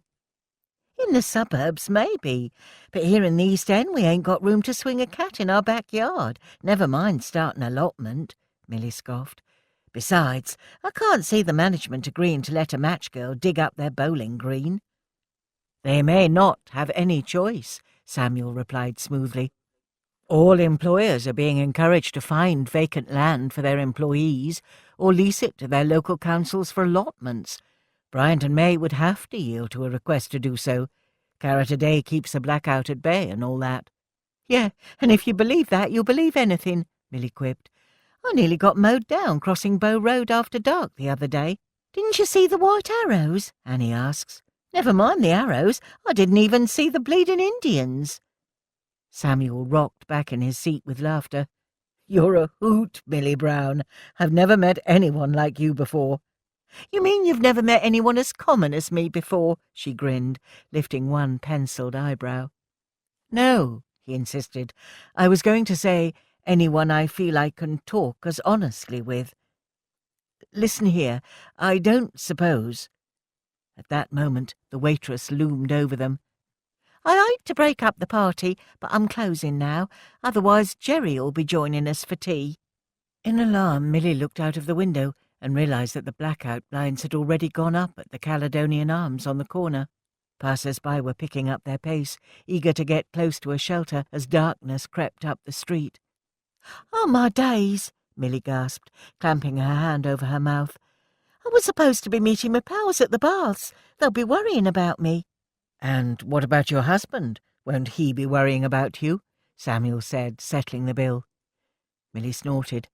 "Curly, the only thing he'll be worried about is his precious club." Concern washed over Samuel's face. "Will you be all right?" She nailed on a smile. "Me? Course. Tough as boiled brisket, me." Standing up, Milly extended her hand, feeling strangely vulnerable. She was back to her old gold-plated self, but Samuel had seen beneath the wiggle and the giggle. He'd glimpsed her fragility and her truth. "Thank you, Samuel, for coming to my rescue, and good luck with everything," she said, suddenly oddly formal as she picked up her coat from the stand. "Where'll you go now?" "Well, I was supposed to be meeting my pal at the Lyceum, but I'm hellish late now," he said, stealing a glance at his watch. "But who cares?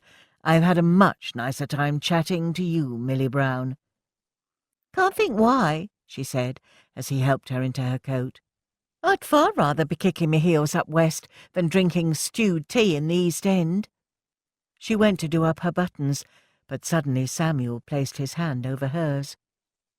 "So, what's stopping you, Milly? Come with me.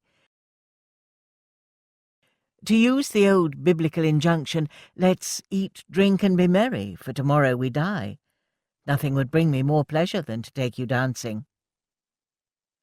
Looking back, Milly wondered what she would have said to his proposal, and more importantly, what she would have done. But she never got the chance. The siren set up its awful stomach-churning wail, and brilliant incendiaries began to light up the skies above their heads. The Pathfinders had already arrived. Tonight, life had other plans for Milly Brown. Chapter 5. Annie had been so focused on not spilling the cups of tea laced with rum on her walk to the top of the 136-foot water tower, she'd scarcely realised what a height she'd climbed. But as she stepped out of the hatch onto the top of the tower, the breath caught in her throat. The wind whipped her red curls around her face, dizzying her, so that for a moment she clung to the heavy steel door. 2 firemen in tin hats sat with their backs to her, huddled under thick coats. When she got her bearings, Annie gazed about her, her green eyes wide with awe as she took it all in. For the first time in her life, she was looking down on her East End, instead of always being in its shadow. The eastern quarter of the city, with its jumble of narrow passages, shambling courts, and dismal smoking terraces, gradually gave way to the vast stone monoliths of the City of London, all of it veiled beneath a heavy blackout. Not that it mattered. A full moon hung in the cloudless night sky, bathing all of London in a glittering silver sheen. There were more planes than Annie had ever seen in her life, darting through the searchlights. Flares blossomed, and in the distance the city was surrounded by a fierce orange glow. London was afire. For a moment Annie was mesmerised, until a hollow thump, followed by a slithering noise, snapped her from her stupor. "Christ all bleeding mighty!" yelled one of the fire watchers, whipping around and noticing her for the first time. "Looks like Bow Church has copped it. As for you, love, what the hell are you doing up here without your battle bowler?" Annie handed them the mugs, then patted her head. "My tin hat! I forgot it." "Here, take this, love," replied the older fireman in a gravelly voice, handing her his helmet. Annie reckoned he must have been 60 if he was a day, wiry too, with a shock of silver hair. He had a grey, hollowed-out look of the sleepless, and his face was a patchwork of lines and wrinkles. But it was a kind face, Annie reflected, warm and well lived in. Bright button eyes gazed out at her inquisitively as he slurped his tea. "That's better. You don't half remind me of someone I used to know." Any road, we're getting a right hide in tonight," he remarked. "We've had 5 incendiaries on the roof already, and another's made a right mess of the powerhouse. By Jove, look at the city." All 3 of them turned and stared in the direction of St. Paul's Cathedral, cloaked in grey swirling smoke. "Reckon we're in for a rough night," remarked the younger fireman. "Full moon, low tide. Think you can handle it, Grandad?" "Don't you worry about me, boy," he chuckled, draining his tea. "I was fighting fires while you was sucking jelly babies. Ted's the name," he said, giving Annie a bone-cracking handshake. "Pleased to meet you, love, and thanks for the tea. But why don't you get back downstairs to the shelter now, eh? It's getting a bit hairy up here." Just then the wind changed direction, and there was an eerie lull in the noise of the raid. For the briefest of moments, all they could hear was the sound of singing drifting up through the darkness. Run, rabbit, run, rabbit, run, run, run. The voices sounded queer and echoey in the dark. Shivering, Annie bent down and picked up their cups. "Thanks, Ted. I'm Annie. I'll keep the tea coming and—" "Get down!" Ted yelled, yanking her to the floor of the water tower just as a vivid orange flash lit up the tracks over the railway line. There was a roar, a whoosh, followed by the sound of hundreds of factory windows blasting out. "Bloody hell, it's caught in Blondin Street," shouted the young fireman over the shattering of glass. "Incendiary just whistled clean down a chimney." "Watch your language in front of the lady," Ted scolded, but Annie scarcely registered it. With her ears ringing, she staggered to her feet and looked down into the abyss. Later she would dwell on the strangest sight she'd ever seen in her life. A herd of cows with their tails on fire streaming down Fairfield Road. But at that moment nothing was more important than reaching her home. The fire had already taken hold of the roof right over Elsie's bedroom. "My Nan!" she screamed, pointing at the burning house. "She's in there!" Nearly 160 feet below where Annie was standing, huddled in Bryant and May's vast basement shelter, Maureen and Rose Riley heard the muffled bangs and crumps of falling masonry from up above. "I said as much," Maureen muttered thinly. "The moment my niece started up, I knew he was in for murders." "Let's try to stay positive, shall we, Mum?" Rose replied, staring enviously at a larger family group gathered round a bunk on the other side of the shelter, drinking tea and keeping their spirits up by singing Land of Hope and Glory. "Rose, come and join us," called a match girl she recognised, singing along with her feet swinging over the edge of the bunk. "It's not a church hall, love," Maureen spat back, her breath pooling in the cold air. "Some of us are trying to get some rest." "Mum, please don't be rude," Rose hissed, mortified. "Well, I can't bleeding stick it. It's bad enough being cooped up here as it is, without being stuck with a Jam and Jerusalem set. Where's the bloody God now, eh? They keep on with that racket, I'm going to clump her one." Maureen sniffed, pulling a blanket tightly around her reedy shoulders. "I ask you, we're hiding in a basement while our houses get bombed. Where's the sodding hope and glory in that?" Rose didn't reply. Instead, she cast her eye over the mass of huddled bodies, desperately trying to see if she could spot Millie. Unease nagged. She and Annie had waited for ages outside the baths for her, and when the siren sounded, she had hoped to find her here. She'd seen her mother, Gladys, and even Curly jumping the queue on the way in, but Millie was nowhere to be seen. "I said, where's their God now, huh?" Maureen grumbled, interrupting her thoughts. "I don't know, Mum," Rose whispered, wishing the ground would open and swallow her up. Maureen licked a bony finger and plastered back a strand of hair that had escaped from her plait. She was even more tense than usual tonight, and Rose was wary of saying or doing anything to inflame her. She'd spotted Billy from the peeling room on the way in, giving her the glad eye, but she turned her head away, ignoring the hurt look on his face. Just then there was an enormous bang, a collective gasp. The room flickered and plunged into darkness before the emergency lighting kicked in. A voice nearest the shelter door piped up, "The railway's got it."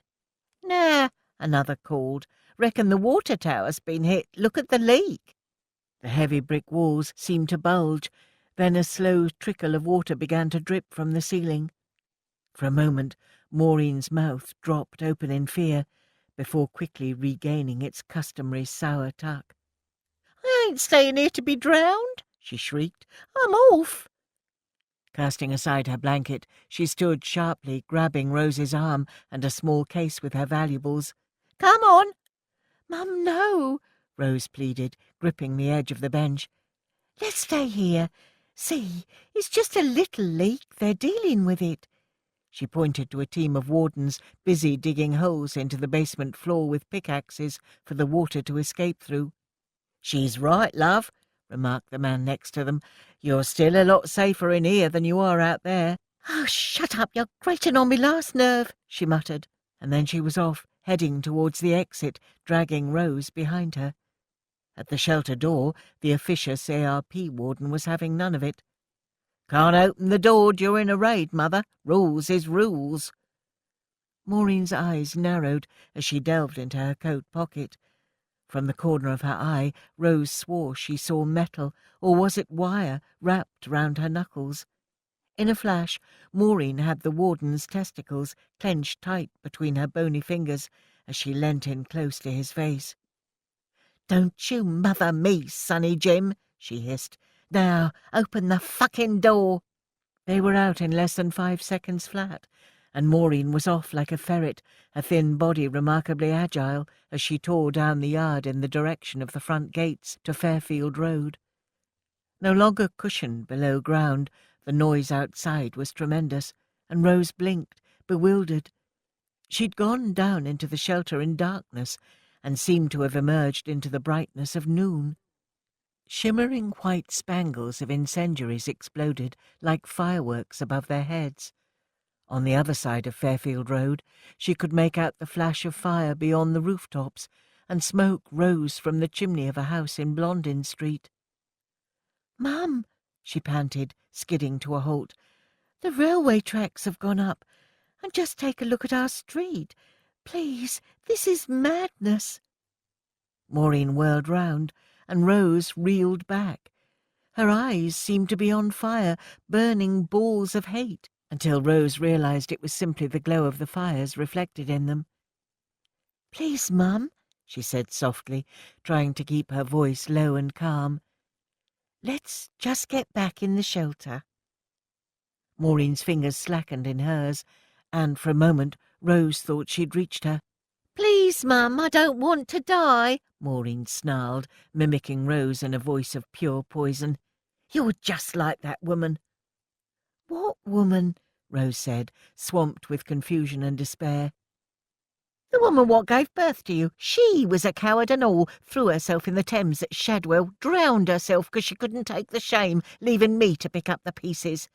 She was ranting now. "Well, I ain't no coward, and if I'm dying, it's in my own home."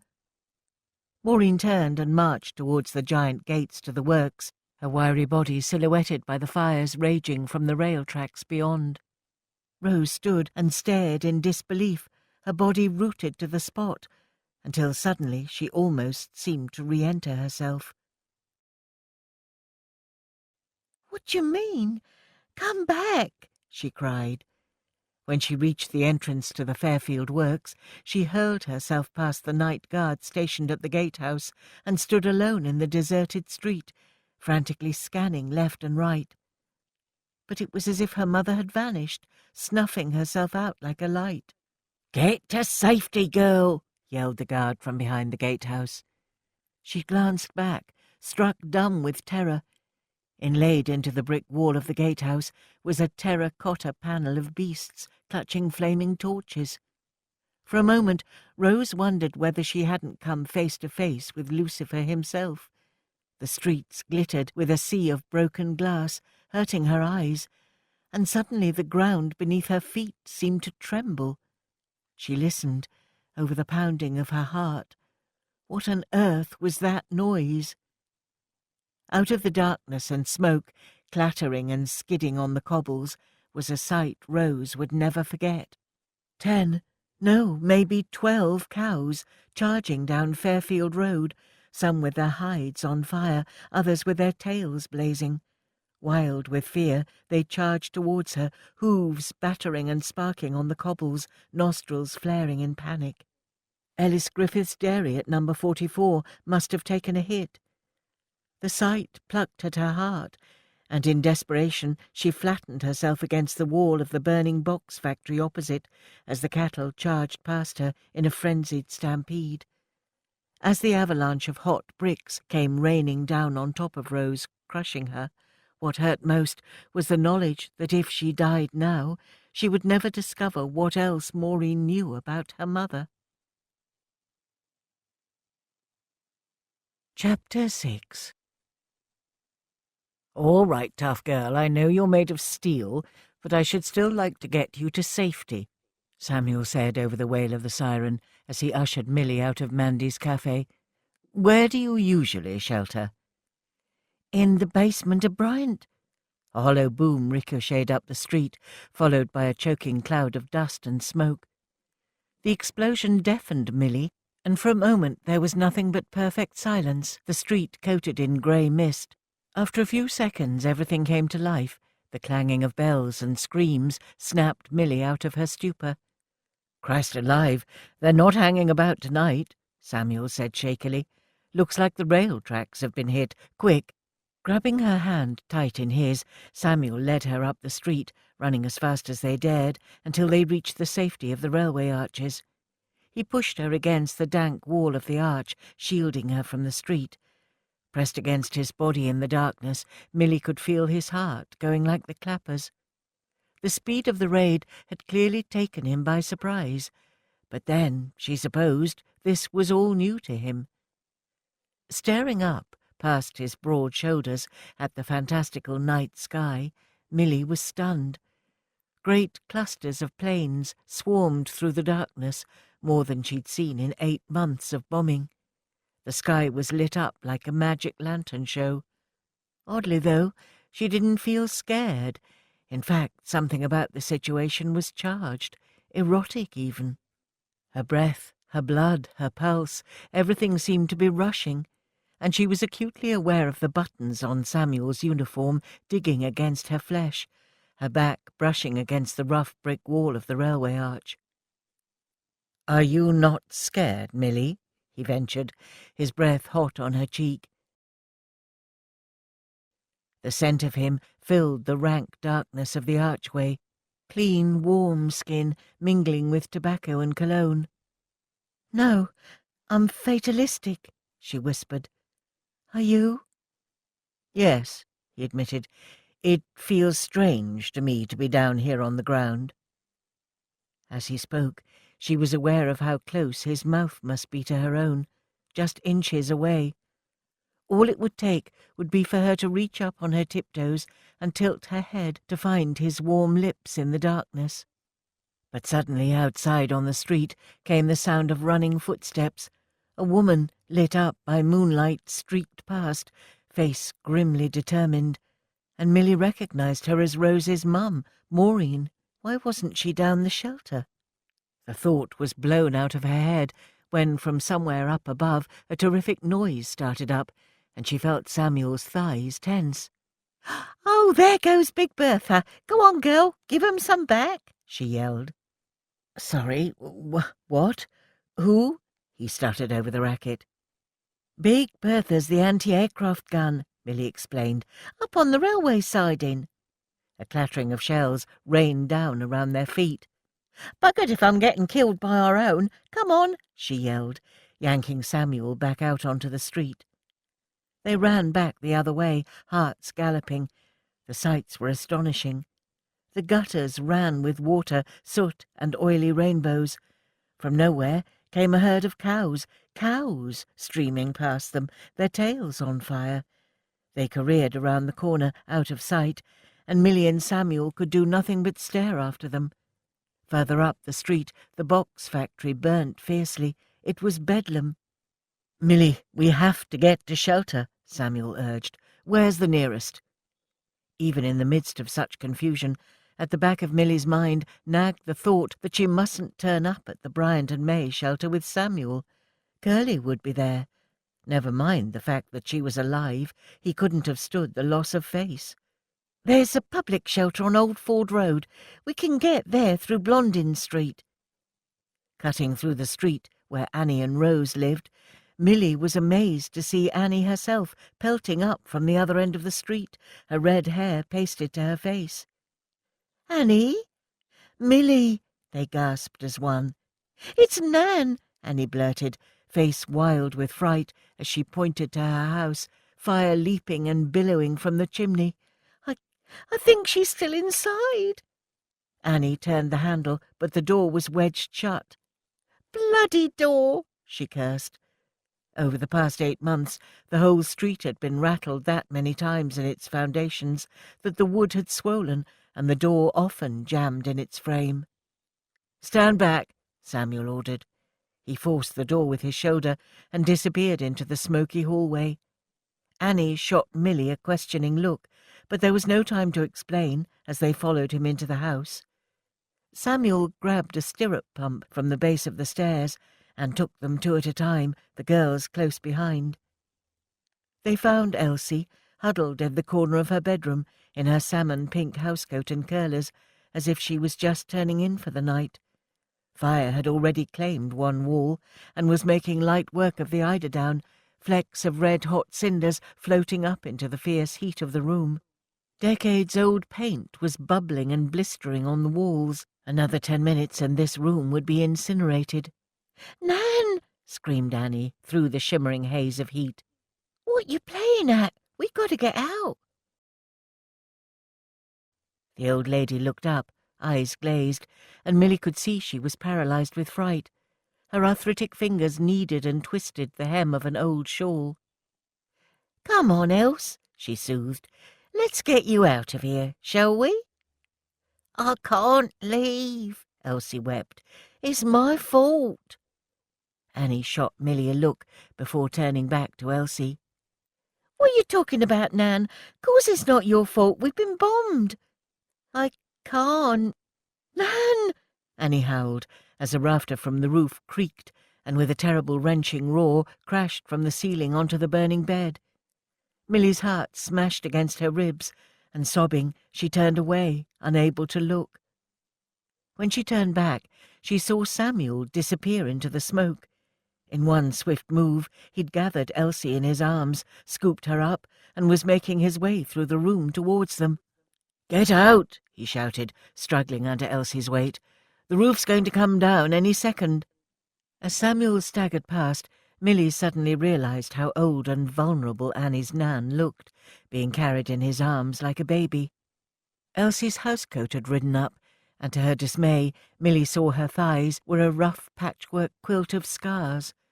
Lines of milky tissue criss-crossed her flesh like a snail trail. The image was a fleeting one, like a flash of fire, but it stopped her in her tracks. "Milly!" Annie bellowed behind her. "What are you waiting for? Let's get out of here." Heat, noise, chaos. How they all made it out of that burning house alive was nothing short of a miracle, but they burst onto the street, spluttering. Samuel didn't stop until he had carried Elsie further along the road and gently set her down on the cobbles. Taking off his coat, he wrapped it round the old lady, and Annie crashed to her knees beside her Nan, sobbing with relief. "Wait here," he ordered Milly. "I'm going back to check the houses either side." Neither of them spoke. All 3 sat huddled in shock as they watched Samuel bound off back towards the burning buildings.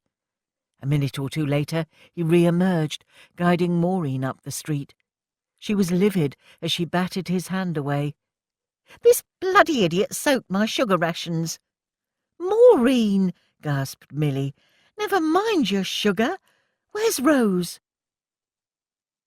Groaning, Rose tried to move her body, but she was completely pinned down, encased in a tomb of darkness. She coughed, and her throat burnt as brick dust and phlegm spooled from her dry lips. "Help me," she whimpered into the darkness, but her words were no more than a croak. Strangely, she felt no pain, but she was so cold and numb her brain felt like it had been encased in ice. The stench of gas was unholy. It would be just her luck to survive being buried alive, only to be blown to bits. "Come on, Rose," she scolded, trying to wiggle her toes. "You're going to make it out of here." Events were foggy. The last thing she remembered was running after her mother. The cows, then the walls of the box factory had come tumbling down on her. How long she had lain here unconscious, of that she'd no idea. But somewhere in the distance she heard the clanging of ambulance bells, the muffled shouts of rescue workers. Help was there. She just had to summon it. The night guard at the gates of Bryant and May, he'd seen her running past.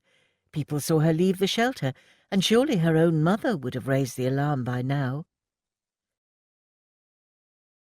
"Help!" she cried again into the impenetrable darkness, feeling a prickle of panic as her head began to spin. Her voice sounded thin and reedy like an old woman's. Her mouth was caked with dust. She moistened her lips and tried again. This time it sounded even weaker, and Rose realized it might be better to conserve her energy in trying to stay alive. Somewhere above, the rubble creaked and groaned, and a shower of loose bricks and mortar bounced down around her, caking her in yet more dust. Rose barely dared to breathe for fear of upsetting the tons of rubble precariously suspended over her prone body. After the first couple of hours, she lost track of time, and hope began to slip away. From somewhere, way above, a thin shred of grey permeated the darkness. Dawn was breaking. Now she could see her surroundings better. She was trapped in a thin, airless tunnel, the only thing saving her from being crushed alive, a giant beam that had fallen across what looked like a shattered staircase. Covering her legs were broken chairs, timber and plasterboard. Her mouth and nostrils were now so choked with dust they'd swollen, and her tongue felt like a mattress in her mouth. Rose began to think of all the things she would miss.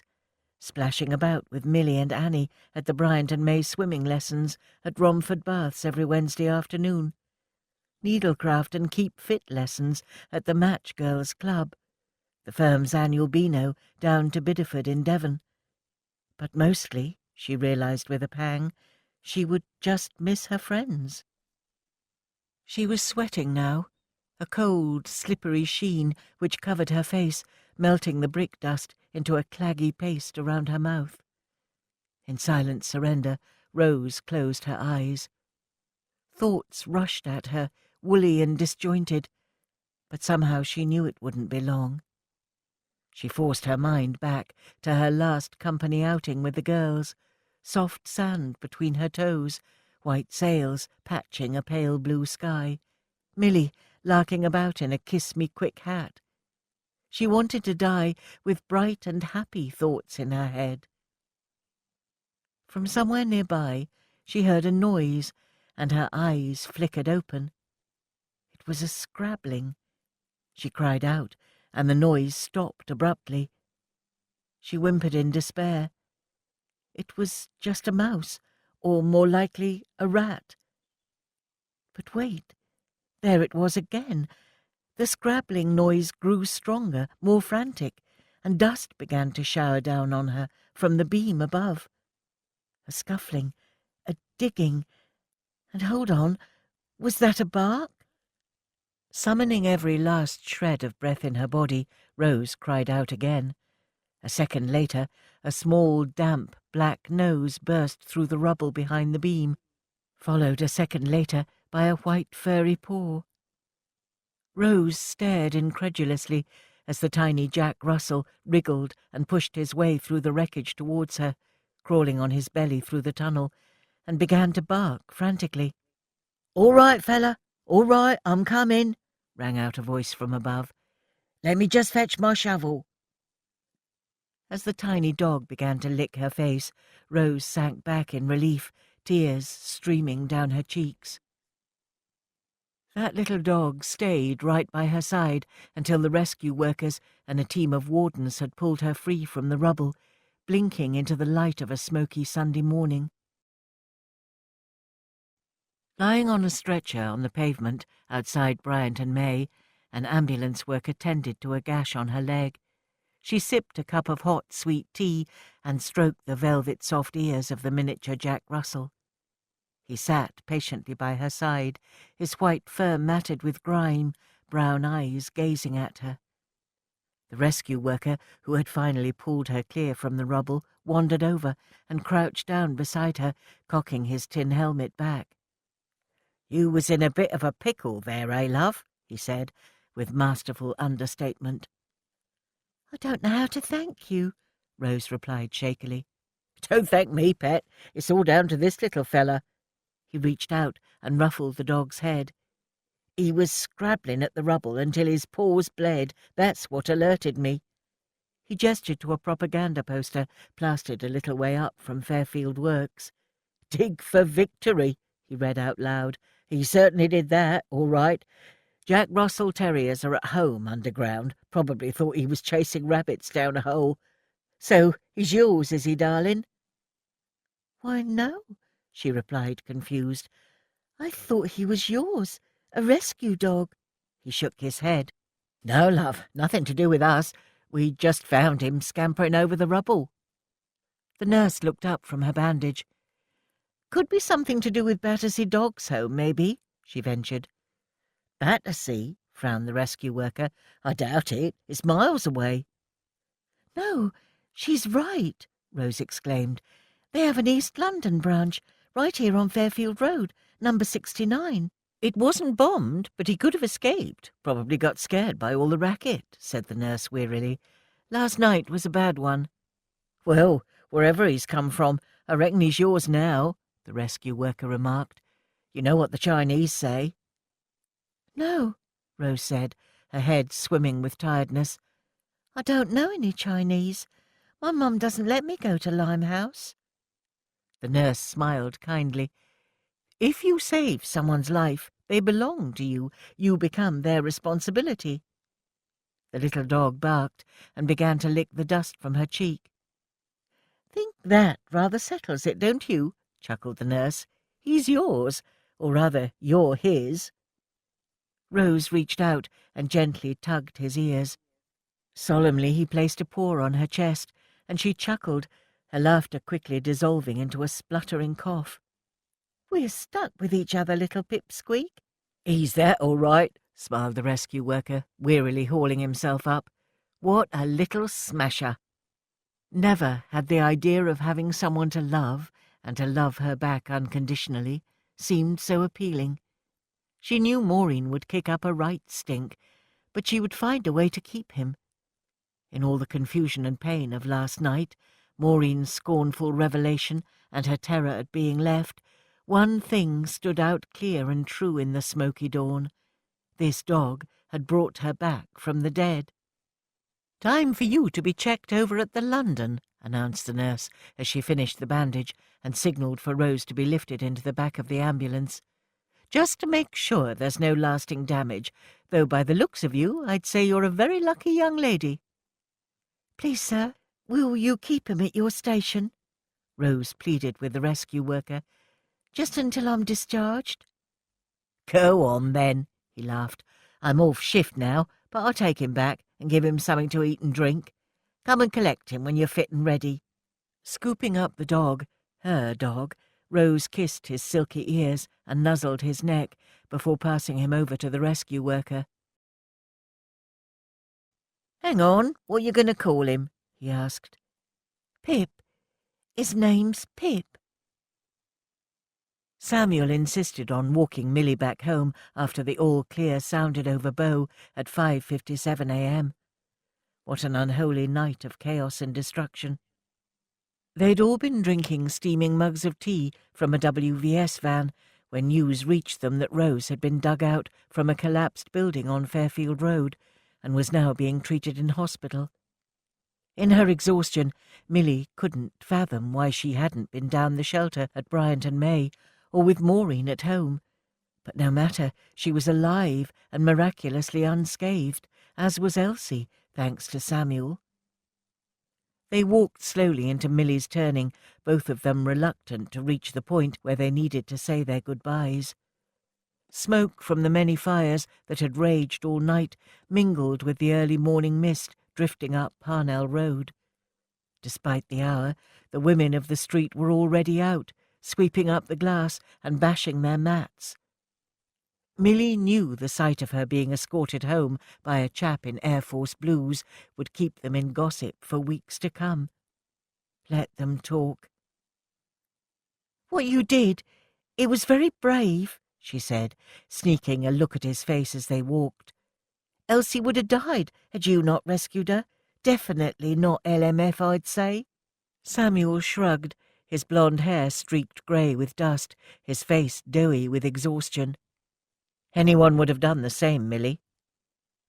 They reached her doorstep, and Milly glimpsed a dark shadow pass against her bedroom window. "Not everyone."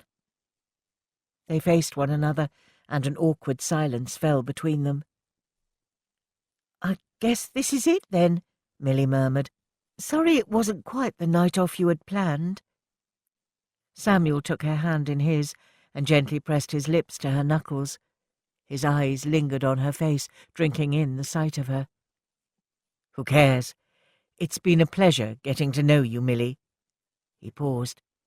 "I'll be honest, I've been having doubts, serious doubts, about whether I'm cut out to be in Bomber Command, whether it's the right thing to do." He hesitated, but after what I witnessed last night, those doubts have passed. "Maybe it was meant to be, then, you coming here?" "Maybe. Tell you what, I also have a terrific respect for the women on the home front now." "You're sweet, Samuel," she replied, flushing as she remembered the unwholesome thoughts that had gripped her in the brick archway last night. He was staring at her so intensely that, absurdly, she wondered if he hadn't somehow read her mind. "Can I write?" he blurted. "As a friend, I mean. I know you're a married woman, but it's just nice to hear about other people's lives." "I'm sure you got no end of nice waif girls to pass the time with," Milly replied. "Course, but it's not the same as talking with you. You're different, Milly." His face was so blackened with grime it made his eyes seem all the brighter. They were beautiful, pale blue and flecked through with tiny threads of gold which shone in the swirling dawn mist. "If you like," she gulped. Milly glanced up nervously to her bedroom window. She had the strongest sensation she was being watched. "I shall. Thank you, Milly." He beamed, straightened up. "And tell your friend Annie to get that allotment up and running. Gardening's good for the soul, clears the mind." "If you say so." A thud sounded from inside. "Look here, I have to go. So long." On impulse, she reached up on her tiptoes and kissed his cheek before vanishing inside. Chapter 7. Rose might have been buried alive on Saturday, but by Monday morning she was back on the line packing matches. London had taken a right battering that night. Annie had read in Elsie's Daily Mirror that the Luftwaffe had taken advantage of the full moon and the low ebb tide to start over 2,000 fires in the capital. 1,500 poor souls to add to the death toll, legions in mourning. In light of that, Annie supposed that Rose was one of the lucky ones. Apart from a nasty gash on her right leg, she seemed otherwise unhurt. But Annie had misgivings about her hasty return to work. How could anyone go through such an ordeal and come out unscathed? No doubt Maureen's concern over the loss of wages had something to do with it. "You sure you're all right, Rose?" she asked again. "You're very pale. Why don't you get yourself down the welfare room and get Mrs. Frobisher to look you over?" "Quite sure," Rose insisted. "Doctor at the London declared me fit for work." Annie doubted the doctor had the first clue of the long hours and the conditions that she was expected to return to. Lift, check, press, lift, check, press. With every matchbox she helped to assemble, Annie felt as if a little piece of her brain was sailing away down the production line. She was proud of earning a wage and loved the perks of the job, but at times she struggled to see what she was really contributing to the war effort. Didn't help that it was also perishing up here on the top floor of the factory. No sooner had the glaziers been in and replaced the shattered windows than Jerry had come round and blasted them all out again. The wind was whistling in through the cracks, and Annie's fingers were so cold they were like claws. "You still haven't told us what you were doing out in the middle of the raid, Rose," Milly remarked. Annie glanced up. Milly wasn't faring much better than Rose, and was sporting a cracking shiner round her left eye. Annie bit down her anger. Her friend was making light of it, claiming she collided with a lamp-post during the terrible events of Saturday night. But Annie had her suspicions. "I told you, Mum got scared when she thought the water tower had taken a hit and insisted on leaving the shelter," Rose replied. "In all the confusion we got separated. Anyway, never mind about that. I'm so excited, girls. I'm picking up Pip from that rescue chap after work." When the girls had visited her in hospital yesterday afternoon, they were stunned when she told them that it was a stray dog who'd helped to alert the authorities and dig her out. Annie had heard of some queer things happening in wartime, but this took the biscuit. "I can't wait for you to meet him," Rose gushed. "He's a little smasher. I stopped in at the butcher's on the way to work, persuaded them to give me some leftover bones, and Ralph from the peeling room's digging me out some old Hessian sacking to make a bed for him. I'm thrilled for you, sweetheart, but—" "What about Maureen?" Milly finished off. "No disrespect to your mum, but I don't really have her down as an animal lover. Besides, I'm not actually sure you're allowed to keep a pet dog, are you?" Annie didn't like to say it out loud, but they'd all heard rumours of the secret pet burial ground in East London. Unfortunately, Milly, who'd never been one to tiptoe round a subject, wasn't quite as subtle. "They say there's 80,000 dead cats and dogs laid to rest at the start of the war, buried somewhere round here," she announced. "That's dreadful," gasped Rose, her head snapping up over the conveyor belt. "How could anyone put their pet down just 'cause war's broken out?" "Listen, girl," Annie said softly. "I dare say no one wanted to, but if it's a choice between feeding a child and a pet—" "Exactly. And what you going to do about feeding him, Rose?" Milly pressed. "Tin dog food's harder to come by than fresh meat." Rose's jaw clenched as she worked. "I'm keeping him, and I'll find a way," she said firmly. "He saved my life. I can't very well turn him out on the streets, can I? I'd given up all hope when... She started to cough, her slender shoulders shuddering and her face blanched of colour. "Oh, don't upset yourself, sweetheart," Annie cried. Milly held up her hand, and the foreman was over in a flash. "Permission for Rose to leave the line for a minute, sir?" He whistled over to a girl manning the safety machine to take her place. "Minute only." Gratefully Rose scurried off to fetch a glass of water, and Annie and Milly exchanged a look. "Poor Rose," Milly muttered. "Can't see Maureen taking well to having another mouth to feed, can you?" "Unlikely," Annie admitted. "She's more likely to skin him and serve him up for dinner." It was gallows humour, but the pair couldn't stop laughing. "And what about you?" Annie said curiously. "Want to tell me more about Samuel? Aside from the fact that he's a handsome bugger, my Nan thinks he's a hero for putting his life on the line." Annie was surprised to see a deep flush of colour rise up under Milly's tunic. She'd never seen her cocksure friend actually blush before. "Yeah, well," she muttered, "he certainly deserves a medal, all right. Poor chap was only on leave when he got tangled up with us." The conversation drifted into silence, and out of nowhere she started to hum a Vera Lynn song. "Milly," said Annie, astonished. "Anything you want to tell me?" "Me?" said Milly, looking up briefly from the line, blue eyes a picture of innocence. "Course not." "Milly," Annie went on in a low voice, "you'd be playing with fire if you went there. You know that, right?" "Course I know that," she snapped, pressing down firmly on an outer case. "You think I've forgotten who I'm married to? He was just nice, is all, treated me like a proper lady, Makes a pleasant change. Milly blinked, and an angry tear broke and slid down her cheek, dissolving the panstick she'd used to cover her black eye. Curly did that, didn't he? Annie said softly. Milly nodded. Word got back to him that I'd been seen in Mandy's with an airman. I tried to explain there was nothing to it, that we got caught up in the bombs, but he weren't having none of it, said I'd made a show of him. But it ain't fair, Milly, Annie gasped. What's fair got to do with it? She flashed back. Life ain't bloody fair.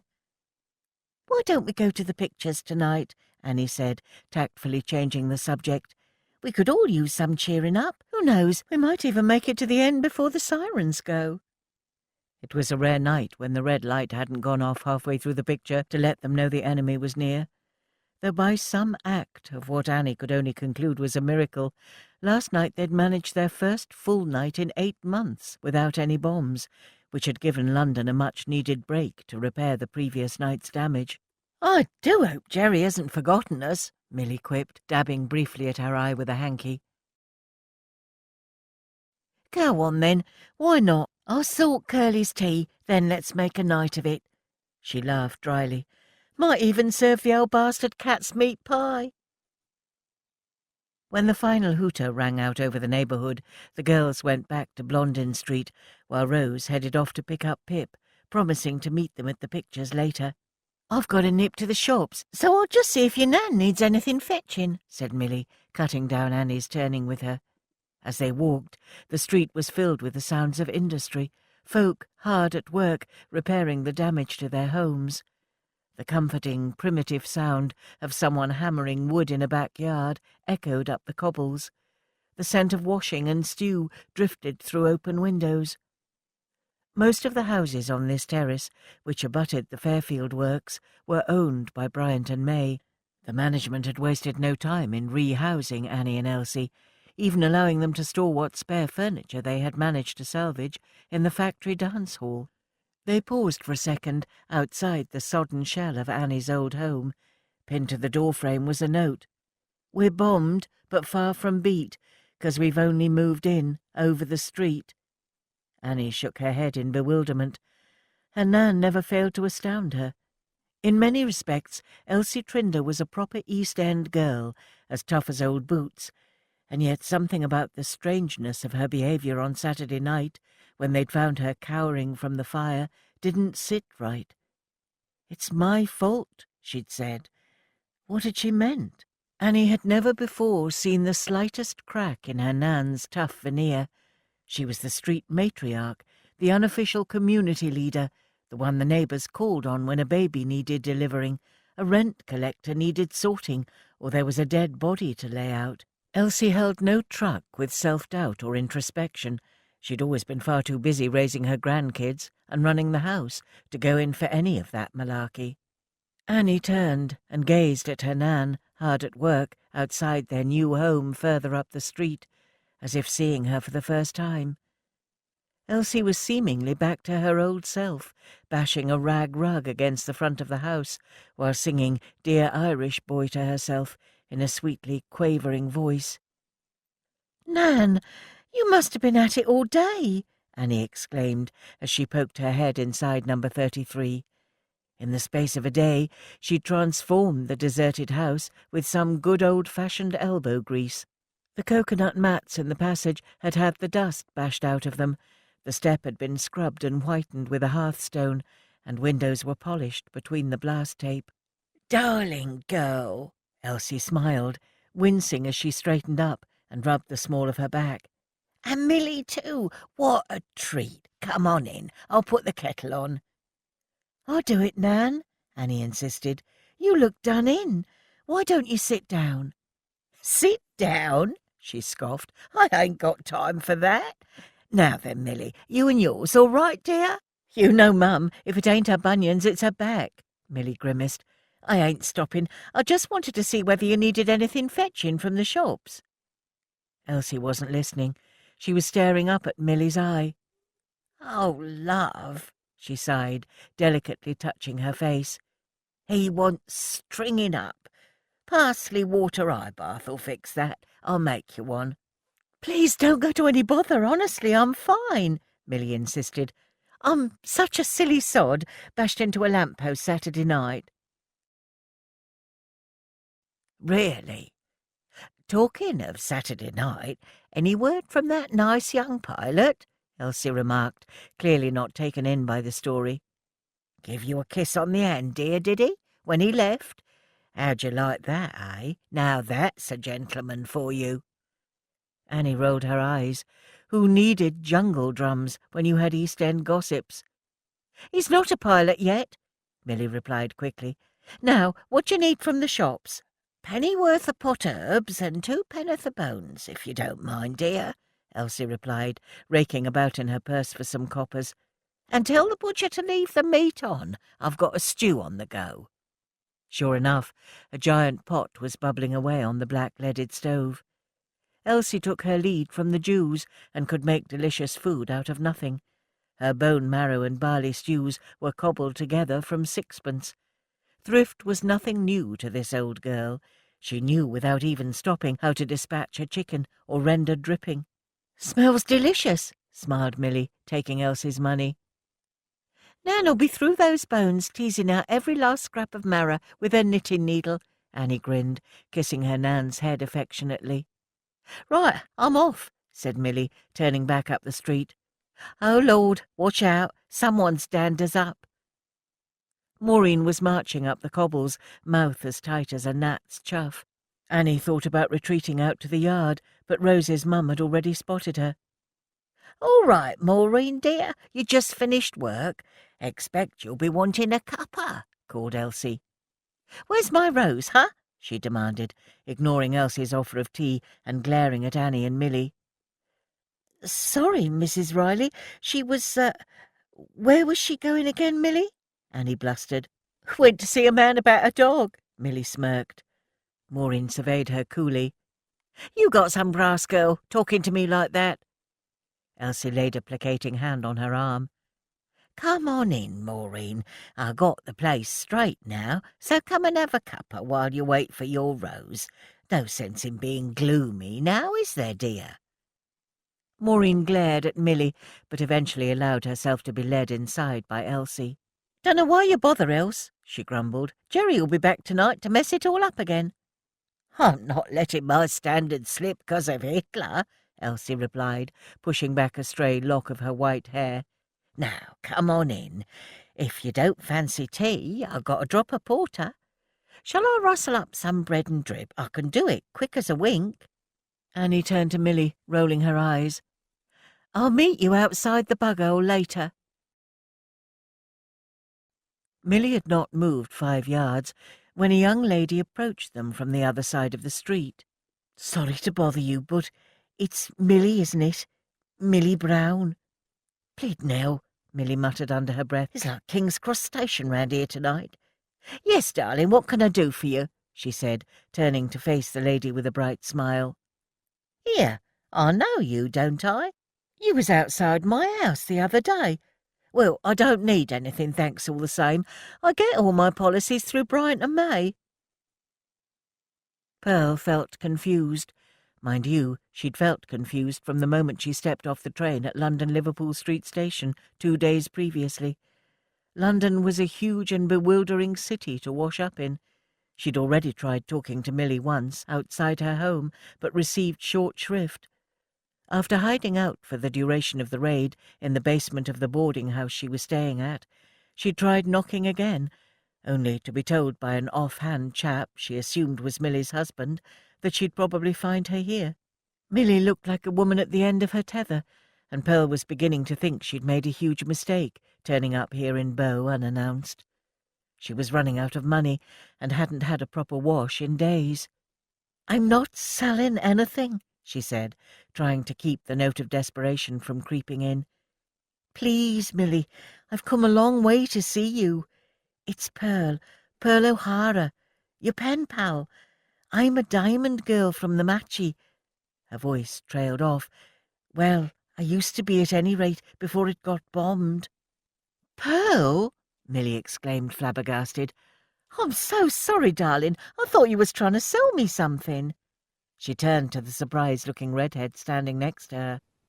"Annie, this is Pearl," she said excitedly. "Remember, the girl I write to through the factory pen pal scheme?" The redhead gazed at her curiously. "Of course I know you. We played you once in the interfactory netball game, March 39, weren't it? Diamond Works v Fairfield Works."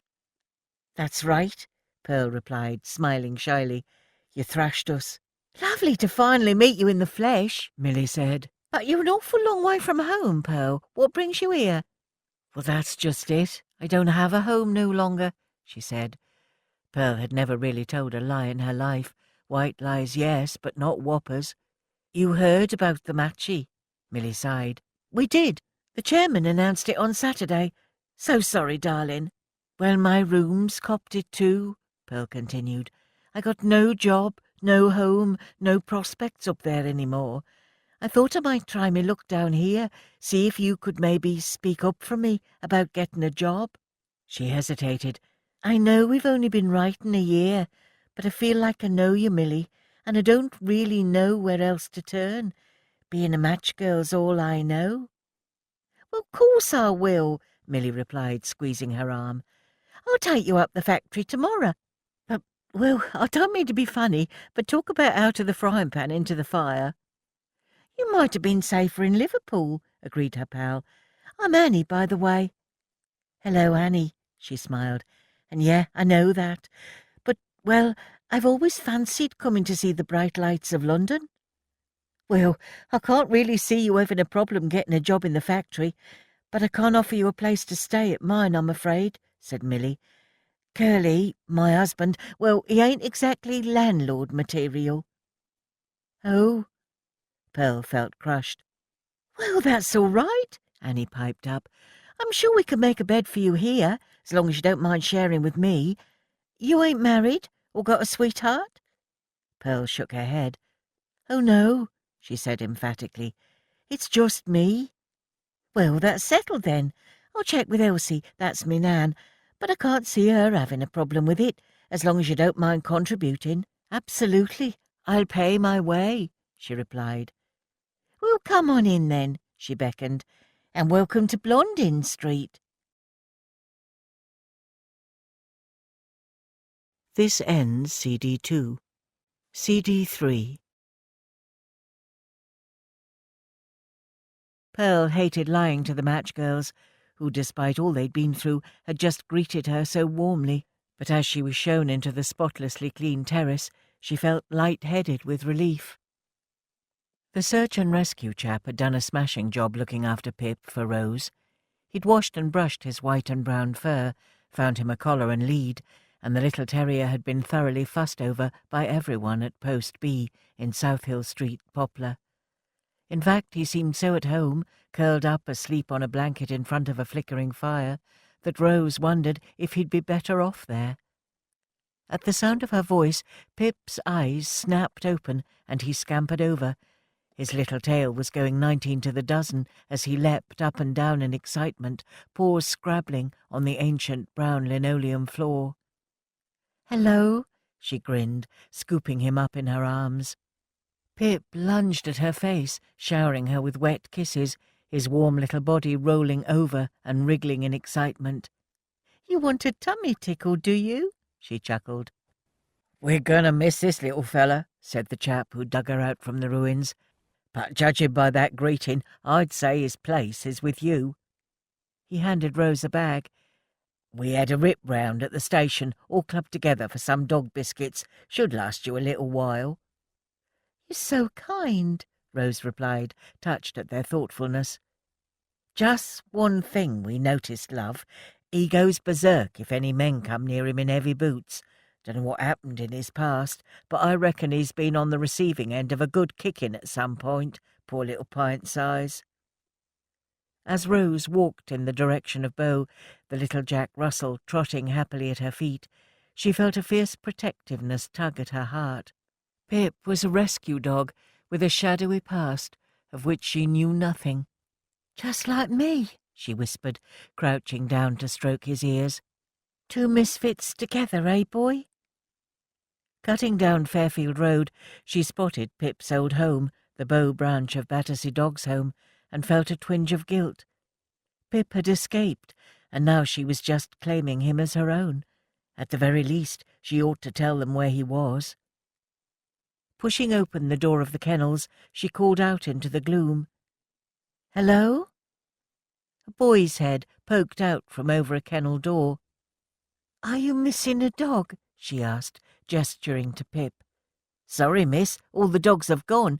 They've moved 'em all back to Battersea soon as the bombs started."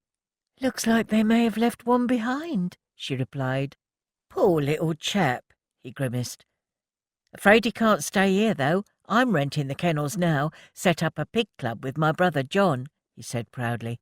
"I'm William, by the way." He grinned, extending a grubby hand. "Rose, I work over the road at Bryanton May," she said, returning his smile. "A pig club, eh? I'll be sure to remember that." Outside, Pip gazed up at her from the sooty cobbles. All of a sudden, he tipped back onto his hind legs, his big brown eyes imploring. All right, she chuckled. "Stop laying it on thick. I shan't leave you here. Looks like you really could use a new home now, my forgotten little stray." Back in Blondin Street, Rose pulled the piece of string through the letterbox and unlocked the door before climbing the stairs to their rooms. "There you are!" Maureen loomed up through the darkness of the passage, a guttering candle in her hand, a shawl draped round her bony shoulders. Rose jumped. "Mum, you gave me a fright." "Where you been, huh?" she said gruffly. "I've been searching all over for you." "Mum, this is Pip. He helped lead the rescue workers to me on Saturday night. I don't reckon as I'd be alive if it weren't for this one. I thought it'd be nice to keep him, you know, give him a home." Maureen made a strange noise at the back of her throat, as if she were clearing phlegm. "Oh, you did you? Well, if you think he's staying under my roof, you've got another thing coming." Rose felt Pip's body tense in her arms, his tiny chest beginning to tremble. For pity's sake, she'd been buried alive, and Maureen had not mentioned it once. "Under your roof?" she scoffed. "We ain't even got a roof, Mum." She gestured to the gaping crack where the works boiler had damaged the chimney stack. Rose stared about her as if seeing their lodgings for the first time. A single bulb cast a pallid light. It wasn't a home, it was a hollow heart. The rooms were dark, dingy, and smelt of mildew. A freezing fog had crept in through the roof and was slowly licking its way around their ankles. Her tea, a piece of flaccid tin tongue slung on a plate, sat atop a table fashioned from a couple of old orange crates. She thought longingly of Annie's, of the fire that always crackled in the grate and permanently whistling kettle, the delicious smells of suet and sizzling bacon that laced the air. Here, Maureen's misery and sourness seemed to ooze from the distempered walls. "Don't get saucy with me, you ungrateful little madam," Maureen seethed. "You see fit to lay your head here night after night. If it weren't for me, you'd be in a home." Rose's head buzzed like a hive of clashing wasps. How many times was she to have this thrown at her? "I wish you'd never taken me in," Rose cried. In a fit of pique, she ripped the ties from her plaits, allowing her long, dark hair to escape down her back. "I don't need your protection any more. I'm 17 now." A brilliant lance of pain seared through her cheek, stunning Rose into silence. She felt her flesh grow hot and red where Maureen had struck her. Tears blinding her, she hugged Pip tight and clattered back down the stairs. Maureen's acid tongue ran after her. "That's it, run, takes us straight to no one." Rose ran to the only place she could think of, Elsie's. Growing up, Annie's Nan had treated her more like a daughter than Maureen ever had. Elsie took one look at her tear-stained face and ushered her up the passage into the light and warmth of the kitchen. "Oh, Rose, dear, whatever's happened?" she asked, setting her by the fire with a cup of tea. "I don't get it, Elsie. Why does she hate me so much?" Rose wept, her tears seeping into Pip's warm fur. Why did she bother taking me in when she clearly doesn't want a family?" "She loves you in her own way, dear," Elsie said quietly. "It's hard for your mother to express herself.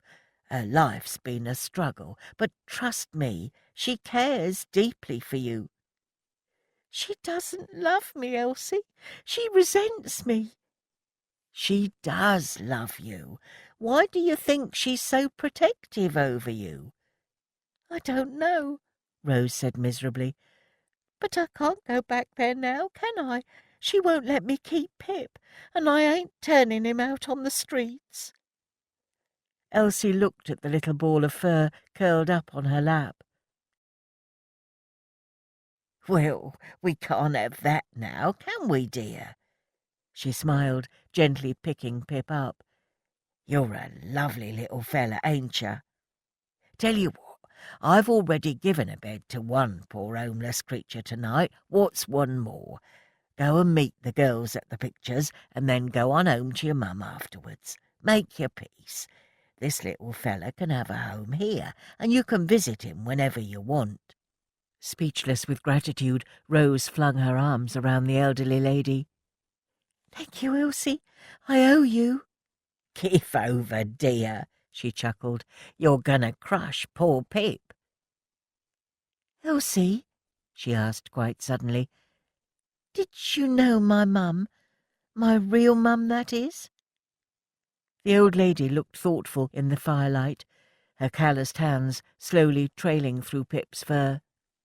"I did, dear," she admitted. "Please, tell me more," Rose begged. "She had a beautiful soul." "How did you know her?" Rose interrupted. "What colour was her skin? Was she dark, like me?" Rose knew it was too much, too fast, but the questions that had simmered away inside her for so long refused to be silent. Elsie held up her hand. "Please, Rose dear, don't ask me no more." A sudden gust of wind howled down the chimney, making the coals hiss and flare. Even the rafters of the old house seemed to moan and sigh. "Just let it be, dear girl. Let it be." Every seat for the 7 p.m. performance of The Road to Zanzibar at the old Ford Picture Palace was taken, except for the one next to Millie. "Where's Rose?" she asked. Annie shrugged, her fingers delving into a paper bag and pulling out a sweet before passing it on to Pearl. "Search me. Sure she'll be here soon enough." The picture house was packed with Bow factory girls, all chatting away over the newsreel shown before each film and passing sweets around. No one seemed to bother to watch the Ministry of Information propaganda segments anymore, who wanted more daily reminders of what they should and shouldn't be doing to aid the war effort. 8 months now they'd been bombed senseless, with the exception of one night at Christmas. All anyone wanted was the escapism of sitting in the snug, dark warmth of the picture house, watching glamorous Hollywood idols with beautiful clothes and white smiles. With any luck, they'd get to see Bing Crosby kiss Dorothy Lamour under a silver African moon before the siren sounded. But first they had to sit through some man with a plummy accent extolling the virtues of growing your own. "Dig for victory," he was saying. "Let this be the slogan of every able-bodied man and woman capable of digging an allotment in their spare time. I appeal to you, lovers of this great country of ours, to dig, to cultivate, to sow and to plant." A photo of a smartly dressed lady in a fawn suit and low heels digging with a spade in Kensington Gardens flashed up. Millie stifled a yawn. The girls in the row in front, Clarnico sweet packers by the look of them, were paying even less attention, instead giggling and pointing to a couple of suited men who'd just walked in. "I wouldn't mind getting to grips with his able body," whispered one, as the whole line of girls fell about. "Keep it down, will you?" Annie hissed. "Some of us are trying to watch."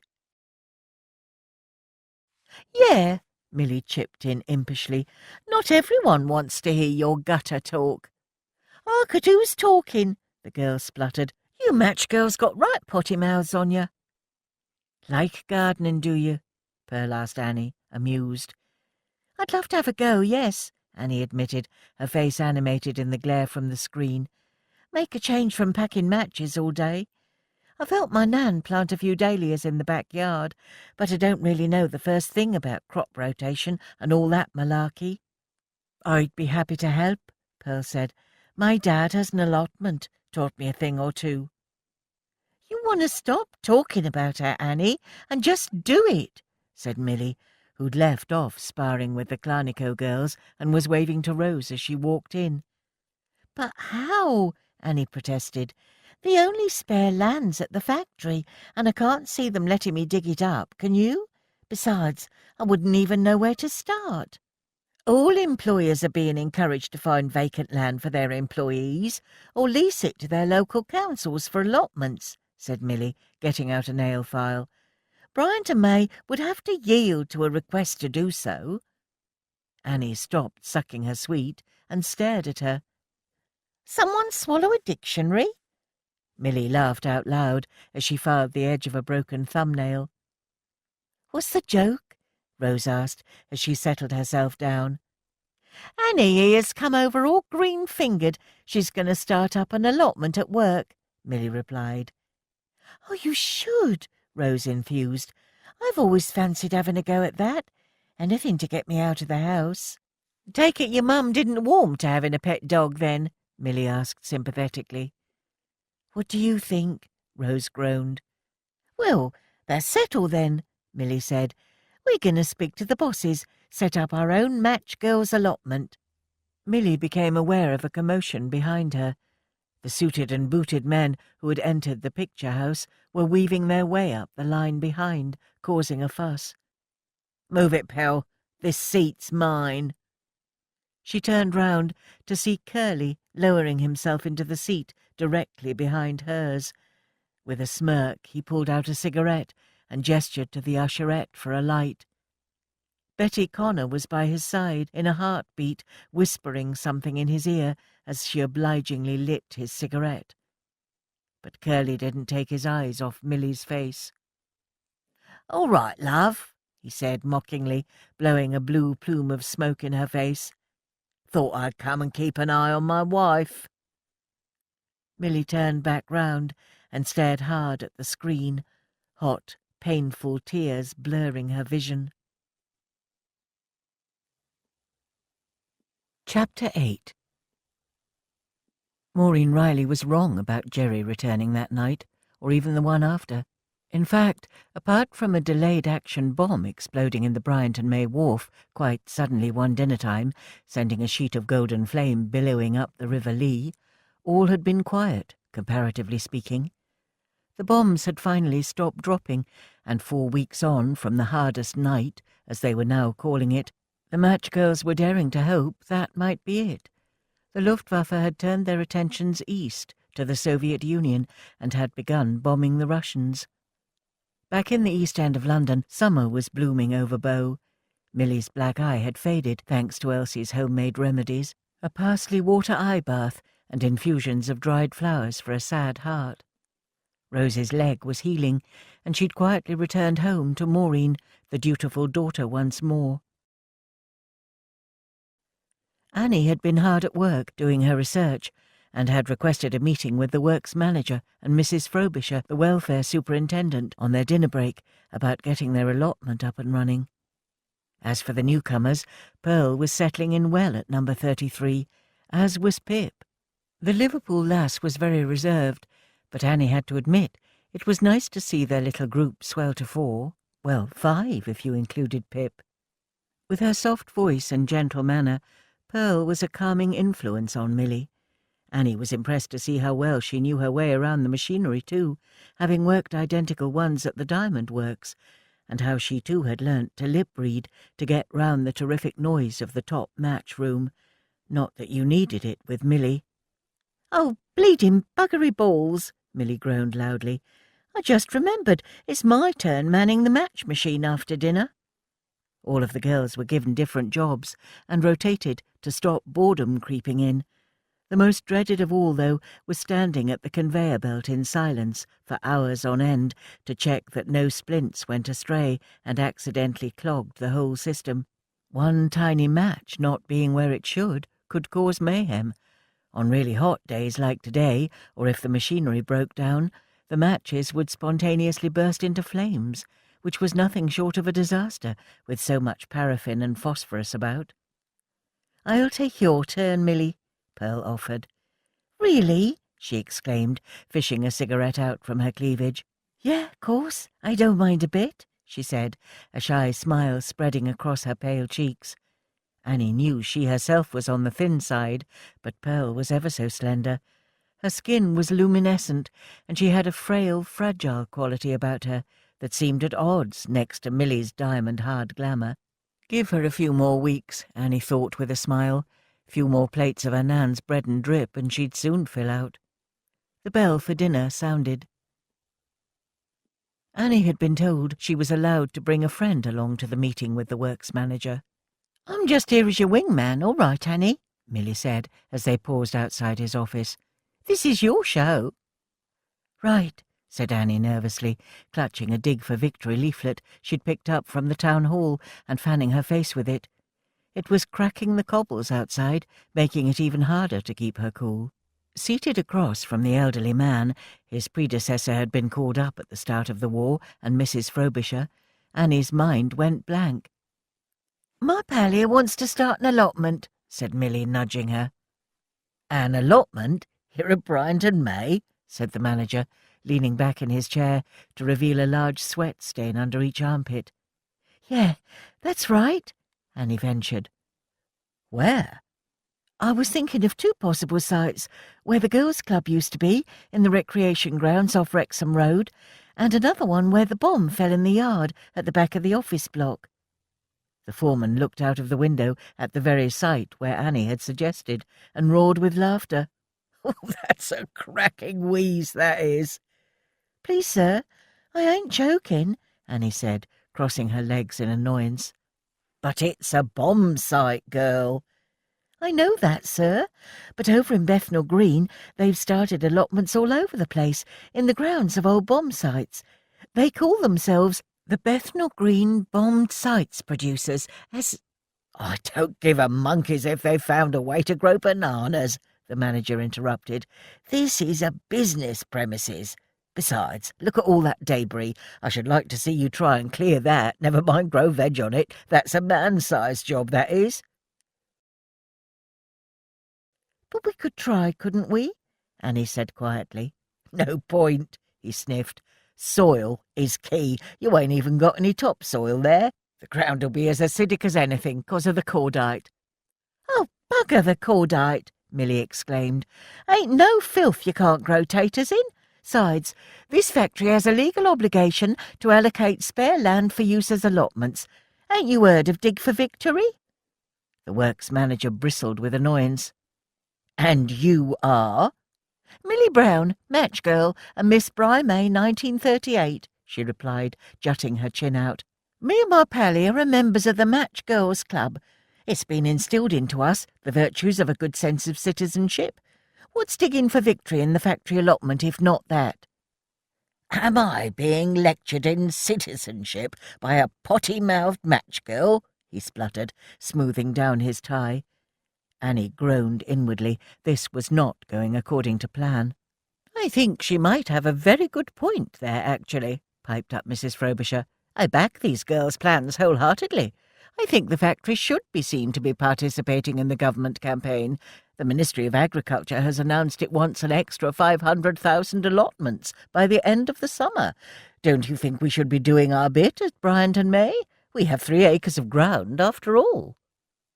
"The Cultivation of Lands Allotment Order 1939 empowers councils to take over unoccupied land for allotments," added Annie, finding her voice. "I think it would be better to volunteer to cultivate the bomb sites ourselves before it's forced upon us."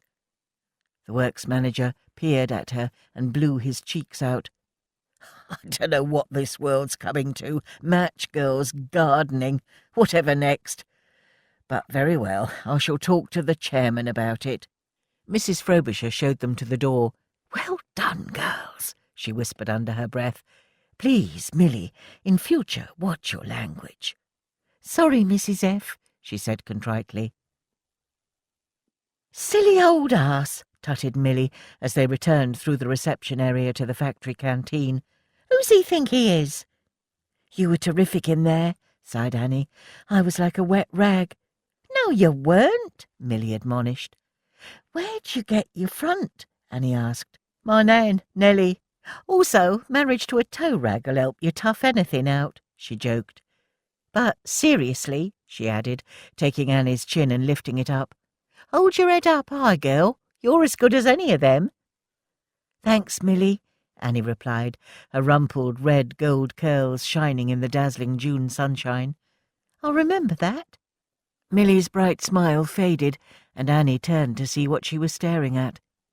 Pinned to the notice board, next to progress updates on Bryant and May's employees called up to the forces and factory sewing bees, was a glossy black and white photograph of Samuel Taylor. He was standing on the podium beside the chairman and the Spitfire pilot, above a report of the RAF's visit to the factory. He looked so dashing in his uniform, so purposeful and new, buttons glinting in the sunshine.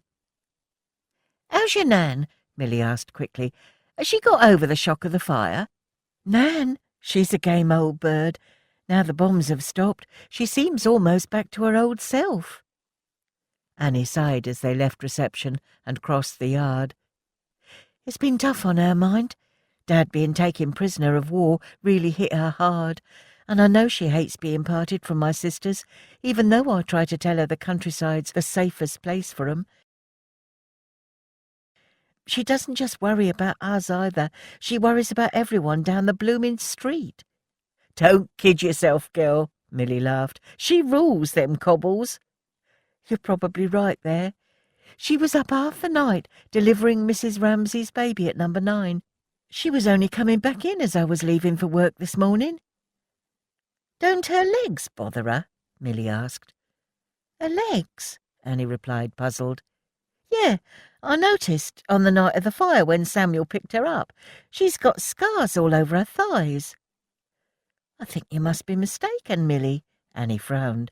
"Her back's shot to pieces, but there's nothing wrong with her legs." "If you say so, only I could have sworn." Milly pulled Annie to one side to avoid a steam tractor piled high with timber lumbering up the yard. "Oh, never mind. Come on, I'm famished. Let's get some grub." Pearl walked back across the factory floor after dinner, and for the first time in years felt an unfamiliar feeling wash over her. Safety. Annie and the girls were terrific, and her new landlady, Elsie, was an absolute gem. She'd been made to feel so welcome here in Bow. Pearl had heard such terrible things about London, especially East London, but gazing out over the wide-open windows at the sea of bobbing barrage balloons and smoking chimneys, she finally felt at home. Liverpool and all its memories were behind her now. Pearl felt as if she'd shed all the dreadful components of her life, but kept the parts she loved, like working at Bryant and May. Everywhere she looked, steel wheels kept turning and dozens of machines revolved. Thousands of matches kept appearing as if out of a conjurer's hat, and before her eyes grew a box every single second.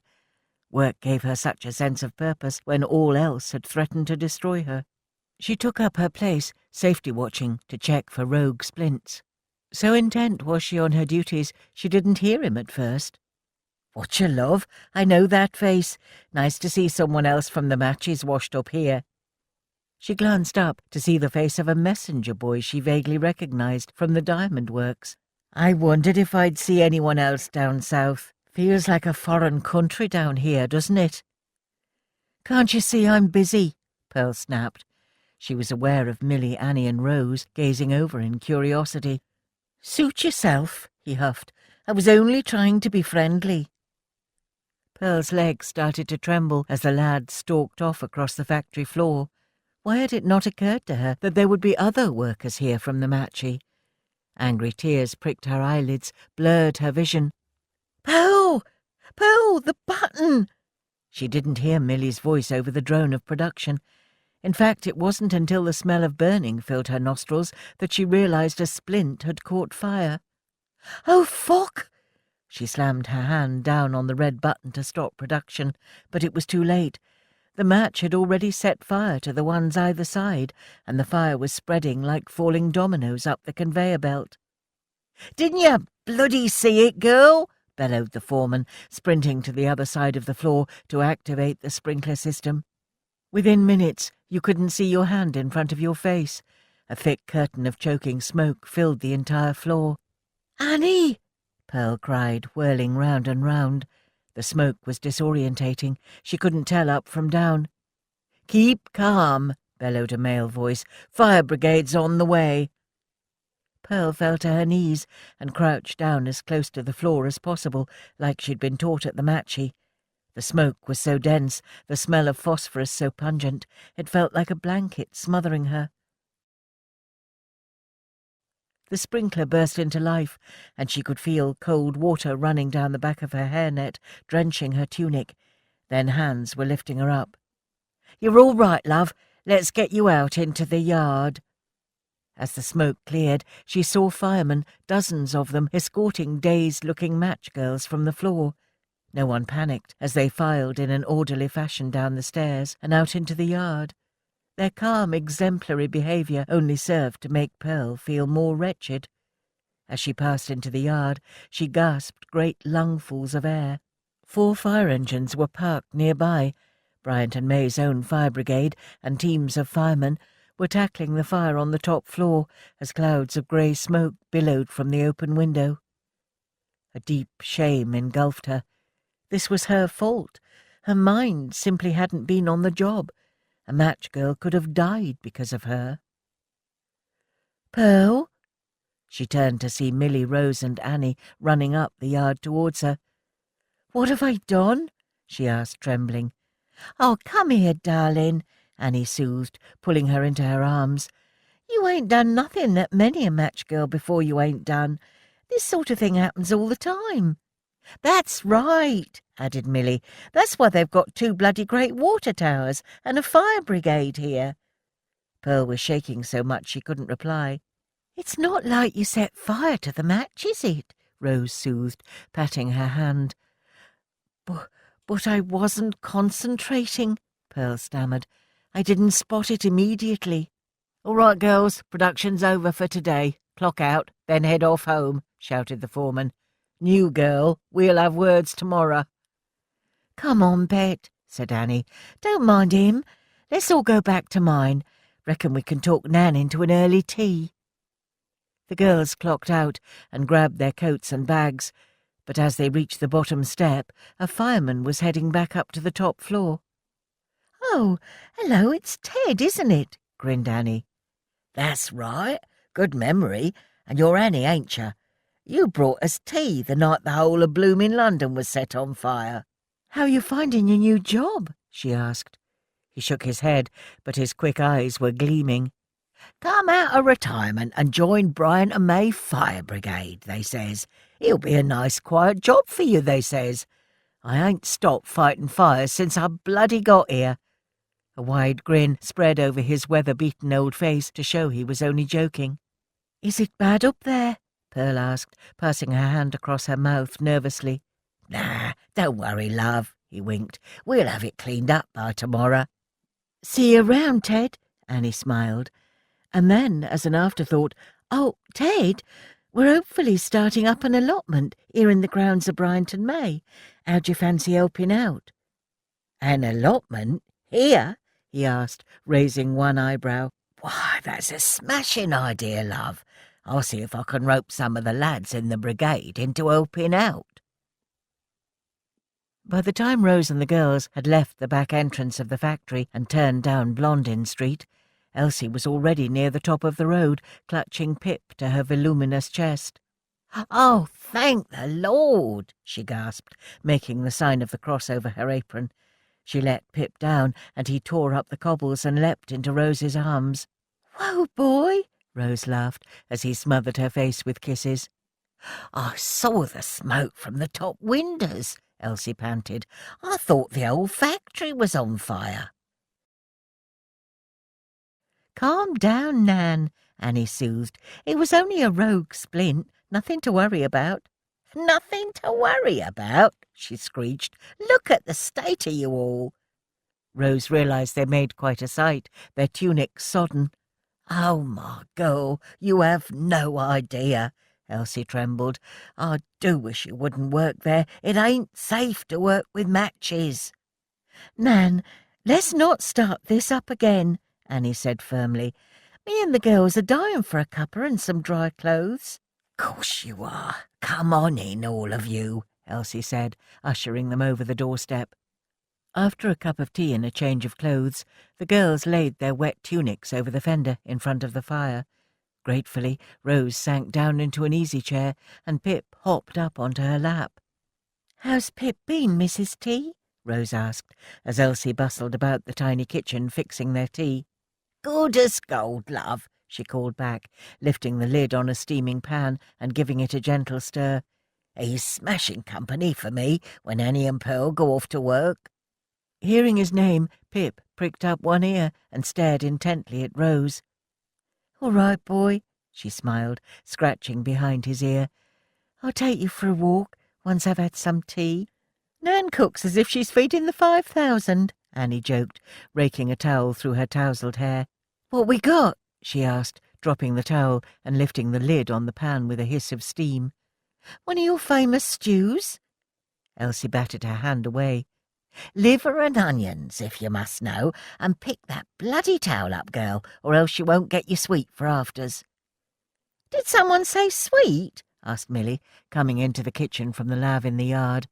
A mischievous grin flashed over her face. Gathering her into her arms, she waltzed Elsie round and round the tiny kitchen. "Good night, sweetheart," she crooned, "till we meet tomorrow." Elsie tipped her head back and shrieked with laughter, her chest heaving like a blancmange. Pip leapt off Rose's lap and jumped up at the pair of them in excitement.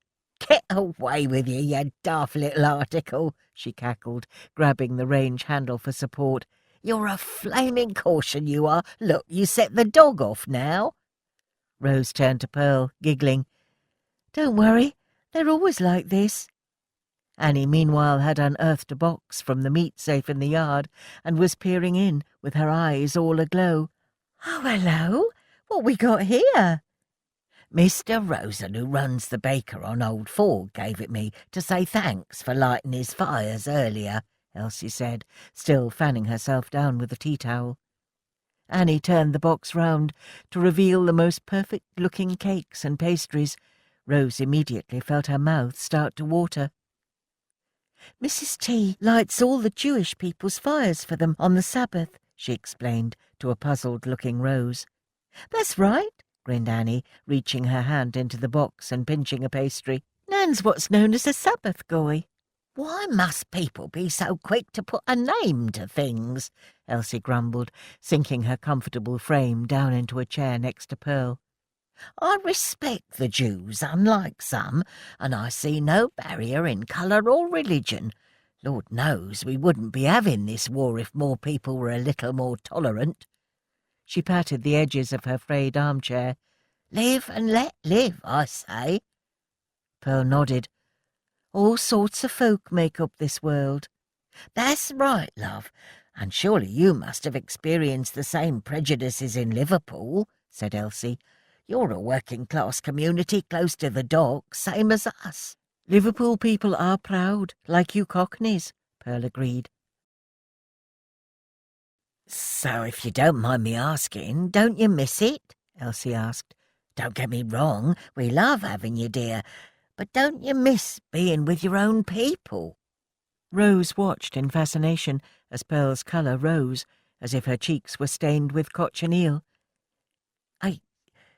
I miss me mum and dad," she admitted.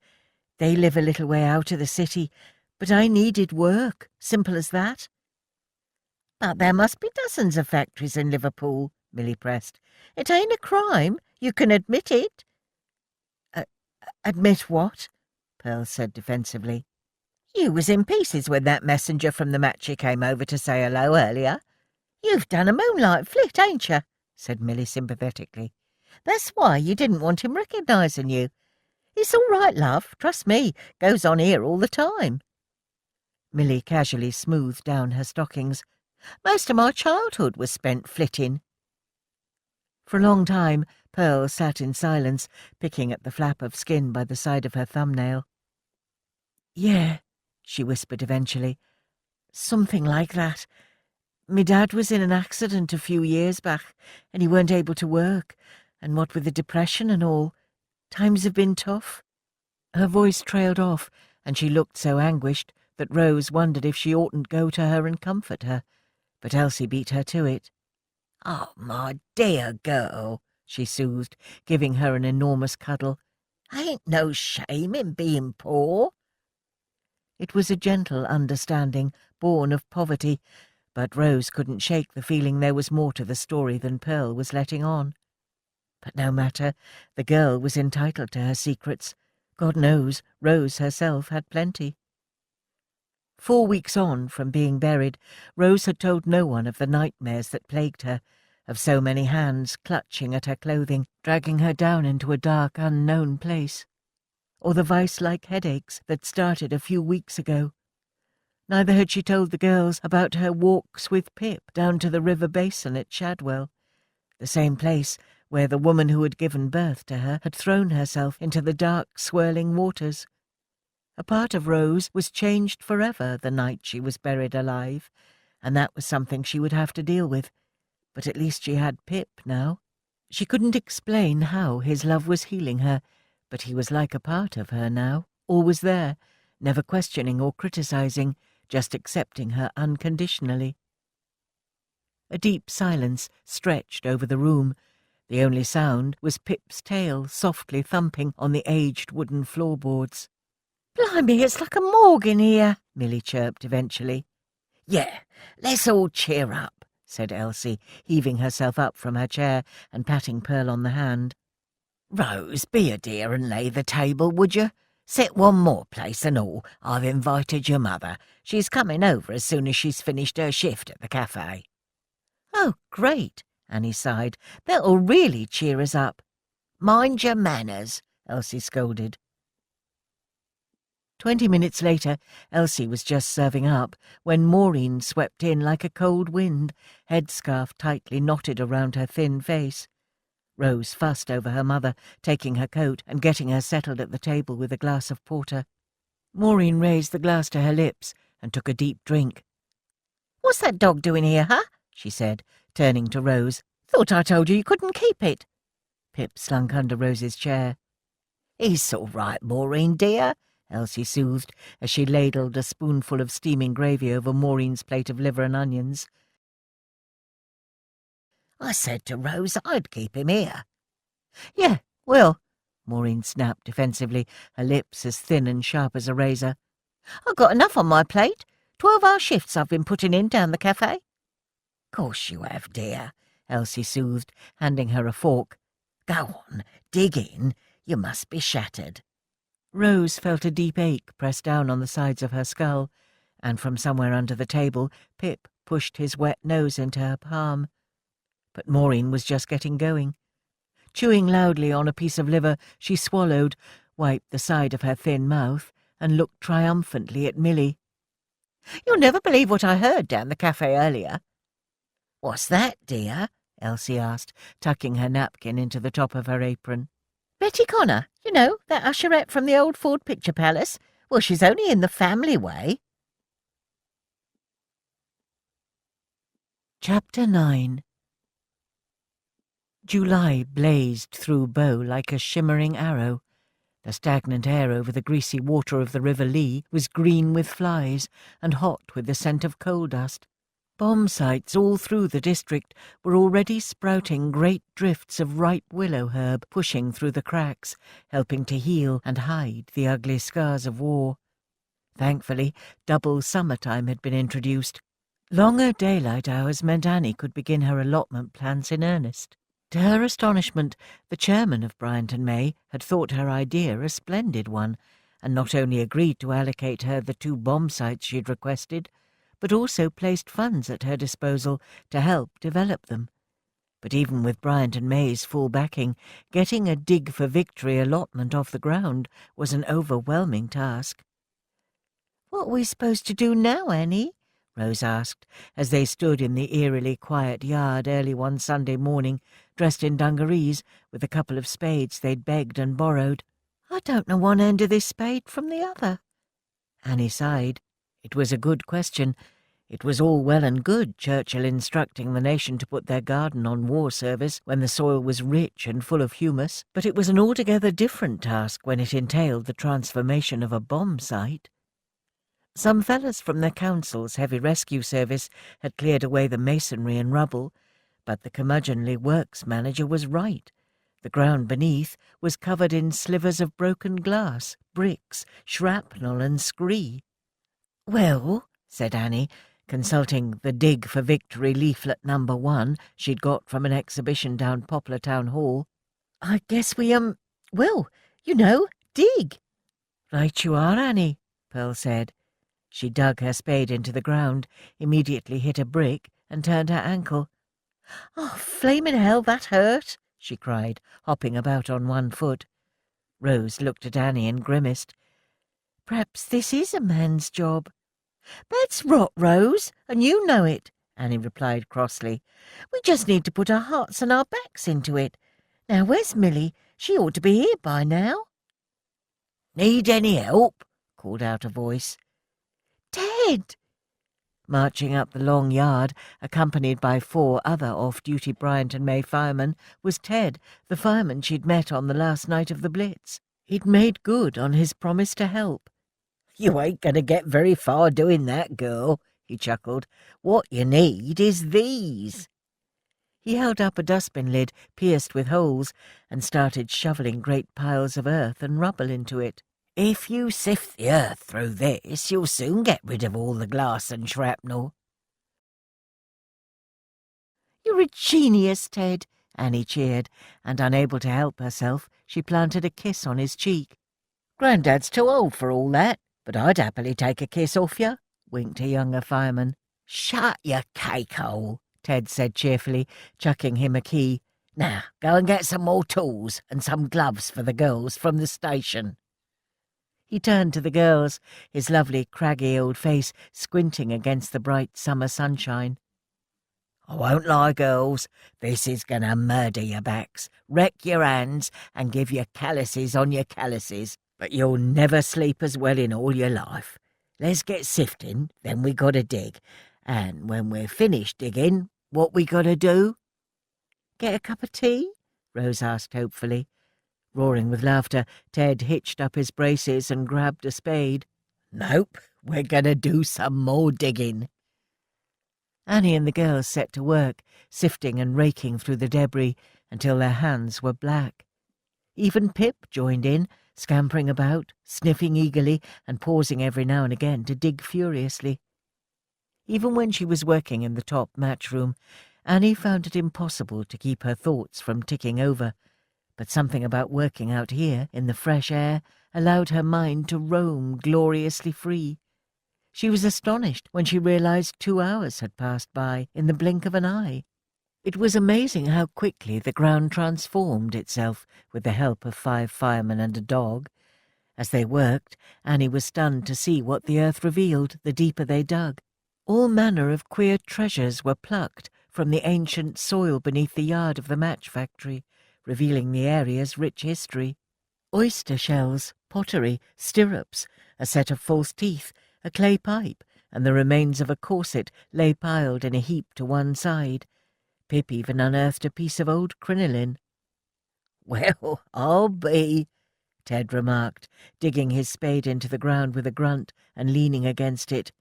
"Pieceworks used to be a crinoline factory before Bryant and May took it over in 1861. He paused, and mopping his brow with a hanky, his gaze was drawn up to the very top of the water towers. "Grandest factory for miles," Annie said proudly. Ted's eyes narrowed, squinting against the midday sun. "Yeah, and we know whose blood paid for that," he muttered. 1888. The match girls went on strike, and outside these works Jack the Ripper stalked the streets. he muttered angrily. "You'd think there was no other year in history that counted." "What do you mean?" Annie asked. "Folk think the girls' victory saw an end to the suffering of matchmakers, but you mark my words, girls, there's hidden tragedies here, buried way deeper than that bit of crinoline." His battered old face darkened, but his eyes gleamed brightly like glass. "Are you all right, Ted?" Annie asked softly. "Ha, don't listen to me, love," he sighed, pocketing his hanky. "I'm nothing but a silly old fool, raking over the past." He picked up his spade and dug it into the ground with a defiant grunt. "Are you from Bow yourself, Ted?" Rose asked. "Me? Nah, love. Bethnal Green, born and bred." "Have you always been a fireman?" Pearl asked. He nodded. "Apart from a spell in my granddad's market garden in Kent when I turned 17. "Why did you leave the East End?" Annie questioned. "Blimey, the Spanish Inquisition ain't got nothing on you girls," he chuckled. "Circumstances required it, shall we say. In the finish, though, I couldn't keep away." "You can take a boy out of Bethnal Green," Annie laughed. "Quite so, Annie," he replied with a grin. "And so I landed up back here as a fireman, and that, as they say, is what made a man of me."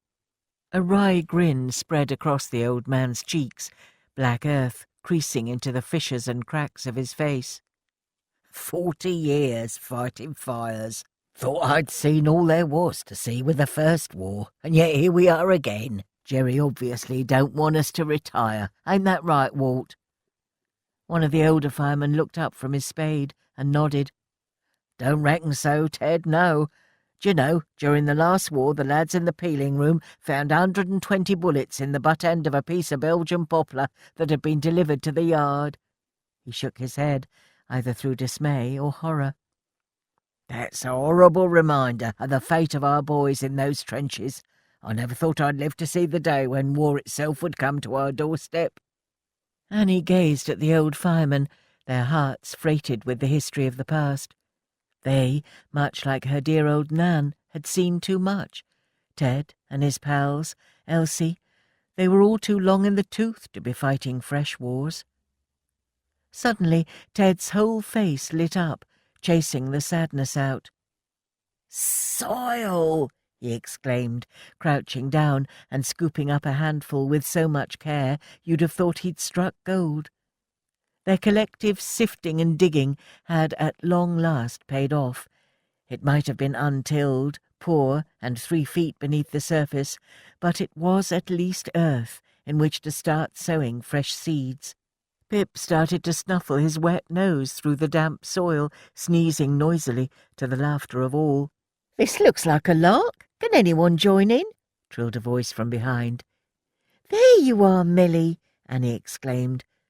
"Whatever are you wearing?" "What I always wear on a Sunday," she replied with a shrug.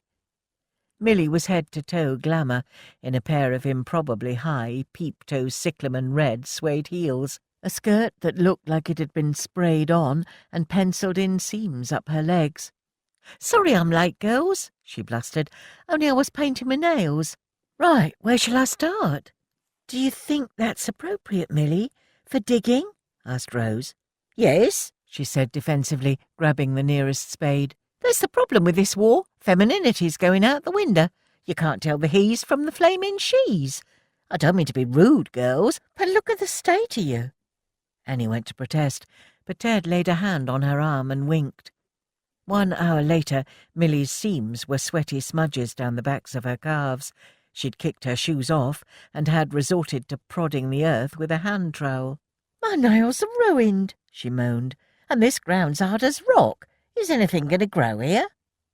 "Potatoes will," Annie reassured her.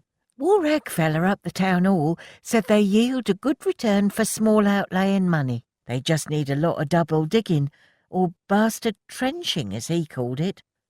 "Certainly bloody that, all right," Millie huffed, plunging her trowel into the earth with venom. Suddenly the ground seemed to tremble, and a moment later a great plume of water burst from the earth, showering Millie in a filthy stream. "Ah, help me!" she screeched, as the water sent her cannoning backwards, so she was sprawled on the earth, Rivulets of muddy water ran down her cheek, streaking her makeup. "She's hit a water pipe," Ted yelled. "Walt, run and turn it off at the mains." "Right you are, boss." When the water finally slowed to a trickle, Millie tried to get to her feet, but promptly slipped back over into the muddy swill. Pip leapt on her chest, barking furiously and licking her face. The sight was too much. Annie couldn't speak for the tears of laughter rolling down her cheeks. "Oh, Millie," she gasped, "you don't half look a state." Millie clambered to her feet with as much dignity as she could muster. "I declare the match girl's allotment open," she announced, bobbing down into a curtsy. "Now, where can I get my hands on a pair of flaming dungarees?" Matchgirls and firemen alike broke into riotous applause and wolf whistles, and Annie realised that the allotment was going to change them all. What she did not know then was just how deep and profound those changes, when they came, would be. As the laughter died down, Annie realised that Ted's smile had slipped. He was staring up at the far end of the yard with an unreadable expression. Intrigued, she turned and followed his gaze. "Tea for the workers?" beamed Elsie, setting a flask down onto the ground. She busied herself unpacking giant slabs of seed cake from a brown waxed paper parcel. "You must be famished. Millie, whatever's happened to you, dear? You look like you've been rolling in the mud and—" Her words trailed off as she locked eyes with Ted. The emotions that passed over the old woman's face were quite extraordinary. Joy and shock turned to sorrow, then something altogether darker, as if someone had walked over her grave. Elsie's hand flew to the collar of her apron, and she took a step back. "Polly?" Ted asked tremulously, wiping his dirty hands down the front of his trousers. "Polly? From Dixie Street? It never is." With what seemed like an immense effort, Elsie seemed to recover herself, and picking up the flask, began to busy herself by pouring tea into chipped enamel mugs. "Sorry, dear," she said briskly. "You got me muddled up with someone else." "Really? Only I'm sure." "Quite sure. Never heard of no Polly, I'm afraid. I'm Elsie, Annie's nan." Ted took a step back. "I apologise, Elsie. I must be mistaken. You look just like a lady I used to know. I'm Ted. I've just started working here as a fireman. I'm helping your Annie out to get their allotment off the ground." "Nice to meet you, Ted," Elsie replied, her mouth pressed into a tight smile. "Very decent of you to help the girls out, I'm sure." Elsie stayed and chatted for a while as they drank the tea, but something about the joyous atmosphere had evaporated in the oppressive heat. Chapter 10. The next day in the canteen, Rose was giving a particularly tasty piece of suet and bacon pudding her full attention, but Annie had other ideas. After their successful first day in the allotment, the redhead was fired up, her green eyes gleaming with tenacity. "Now, girls," she said, rooting around in her bag and producing a plethora of pamphlets and books, which she slammed down on the table with a thud. "This is everything I've collected so far on Dig for Victory.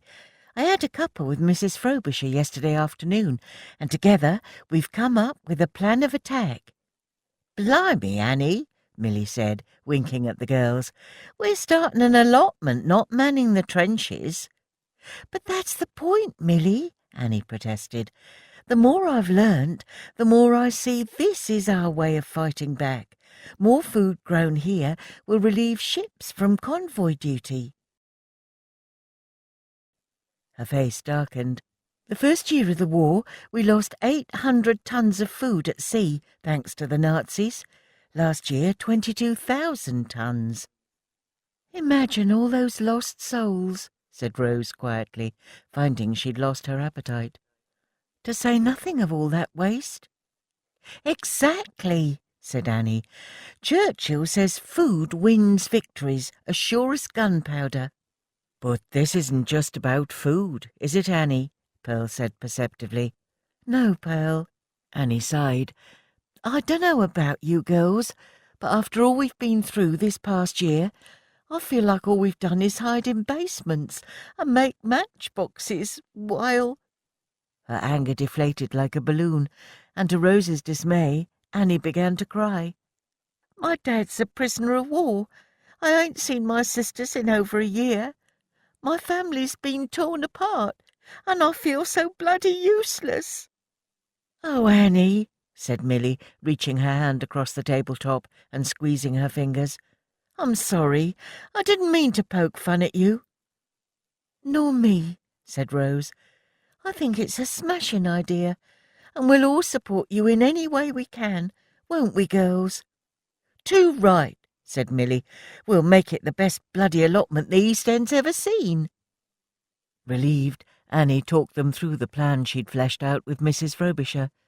After her morning of digging, Annie had gone to Vicky Park to watch a practical demonstration by an adviser from the borough's horticultural committee at a modest allotment. She'd come away brimming with ideas.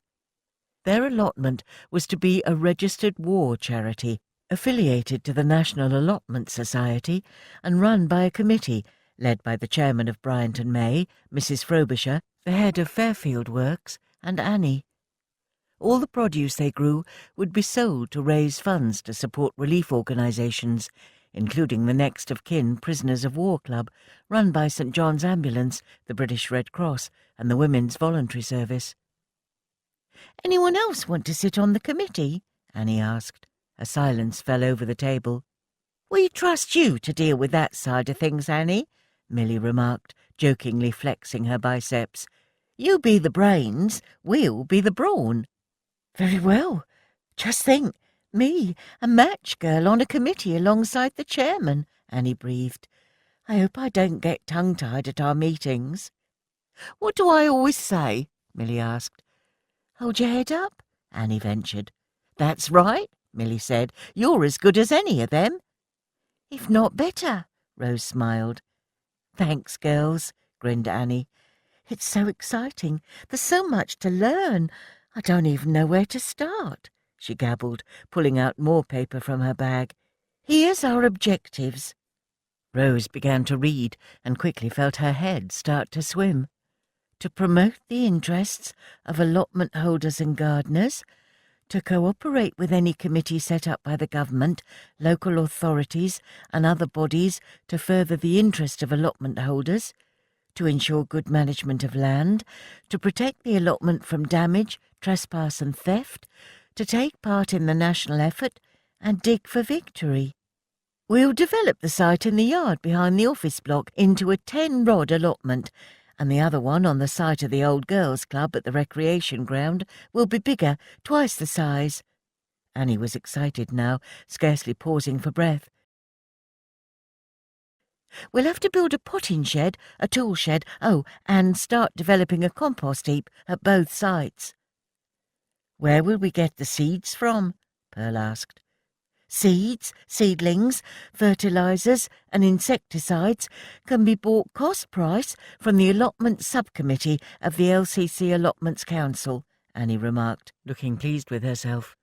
I'm sure Woolworths sell Cuthbert seeds for a penny a packet, Rose added. And how will we divide our time between the two sites? Asked Milly. It's quite a trek from the yard to the recreation ground. Easy, Annie grinned. Mrs. Frobisher's bagged 2 bikes from the factory cycling club. They're only rattly old sit-up and beg affairs, but it'll mean we can zip between the 2 sites. Annie, this is great and all, but it's an awful lot of work for 4 girls, Rose added cautiously. We can't expect Ted and his men to always spare time to help us out. Ah, but we won't be on our own, Rose, Annie replied. Mrs. Frobisher will be asking for volunteers from the factory, local businesses and schools. Also, she's looking into it, and apparently there's something called a soldier gardener scheme, which means trained gardeners in units can be detailed on their leave to work in Dig for Victory schemes.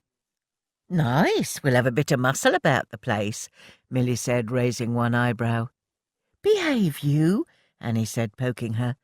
Also, the Ministry of Agriculture have formed the Young Farmers Club and might be able to send a chap with a bit of know-how to help out, as long as they're photographed for a propaganda piece. Sounds like we won't be short of helping hands, Pearl said. Or men, added Milly, grinning slyly. On the subject of which, look what I found pinned to the notice board this morning. Rose groaned inwardly. She knew that smile usually meant trouble. Milly pulled out a letter from her tunic pocket and, clearing her throat, began to read. We are two sailors, desperate to hear from girls. We neither of us receive any mail whatsoever, unless it's an income tax form. As you may well imagine, it's not very pleasant to sit on the mess deck watching other chaps read letters while we have to make do with copies of the Daily Mirror. Milly, Annie interrupted, we're supposed to be talking about the allotment, remember? Yeah, just let me finish this, Milly replied, returning to her letter. To get down to brass tacks, we would appreciate letters from girls, preferably unmarried, and, if possible, girls who are not on the top line to be married, especially if their blokes are big. Here follows a short description. Modesty is the best policy. Alfie, 23, grey eyes, brown hair, fresh complexion, no false teeth. Val, 22 years, hazel eyes, fair hair, used to belong to the Wolf Cubs. If you write, we promise to use your matches. Here's hoping. Cheerio. Milly finished and clutched the letter to her tunic. How can you ignore that? Poor Alfie and Val. Count me out, Annie replied. I'm going to be far too busy with the allotment. Me too, Rose added. I've got Pip, and he's the only man in my life. Milly rolled her eyes. Honestly, Rose, dear, you can't marry a dog. She turned to Pearl. How about it? How about what? She asked, draining her cup of tea. Write him back to one of these chaps. You never know where it might lead. I'm not really interested. Thanks all the same, Milly. But you've kissed a fella before, surely? Course, but... Hand up the jumper? Milly, Rose scolded. She did love Milly, but there were times when her volubility went too far. Pearl's mouth tightened. Just leave it, will you? I told you, I'm not interested. She scraped her chair back from the table. I'm going to get a book out of the library before the dinner bell goes, she muttered. I'll see you upstairs. Milly looked at the girls wide-eyed as Pearl swept off. What did I say? Pearl's a bit sensitive, and sometimes, Milly, you're about as subtle as a brick, Rose remarked. She shrugged. I was only trying to do her a favour. Do you think there's something a bit, well, odd about Pearl? Annie asked, lowering her voice. She's a terrific girl and all, but I've lived and worked alongside her now for 9 weeks, and I still don't really know anything about her. She's not had a scrap of mail from her family, neither. I've been her pen pal for ages, and she never gave nothing away in her letters, said Milly. I get this queer feeling like we're not getting the full story. Girls, said Rose softly, Pearl's lost her home. It took real guts to come here and leave her life in Liverpool. She's shy, that's all. I think we need to show her some compassion. But she never says anything about her life in... Annie's voice was drowned out by the bell. The room filled with the clatter of chairs being pushed back as hundreds of match girls readied themselves to return to their stations. Sandra paused by their table, surrounded by a cluster of her mates. Sandra and her pals worked on safety matches, the housewives' favourite, at the other end of the top match floor, as Rose and the girls worked on Swan Vestas, the smokers' favourite. A division had sprung up between them, with each group feeling slightly superior to the other. "All right, girls," Sandra said with a sly smile. "What's all this about you starting an allotment? Never had you down as green-fingered, Milly." Milly's eyes narrowed. She still hadn't forgiven Sandra for her bitchy remark when she'd spotted her advert on the bombed bus. "You should join us, Sandra. Bit of fresh air would do your complexion the world of good, love." Sandra's eyes glittered. "Maybe I will," she said beadily. Sandra went to move off, but as an afterthought added, "Perhaps you should spend more time at home, keeping your husband satisfied. Then he wouldn't need to go to the flea pit so much." "Meaning?" "Meaning Betty Connor's obviously giving him something you can't."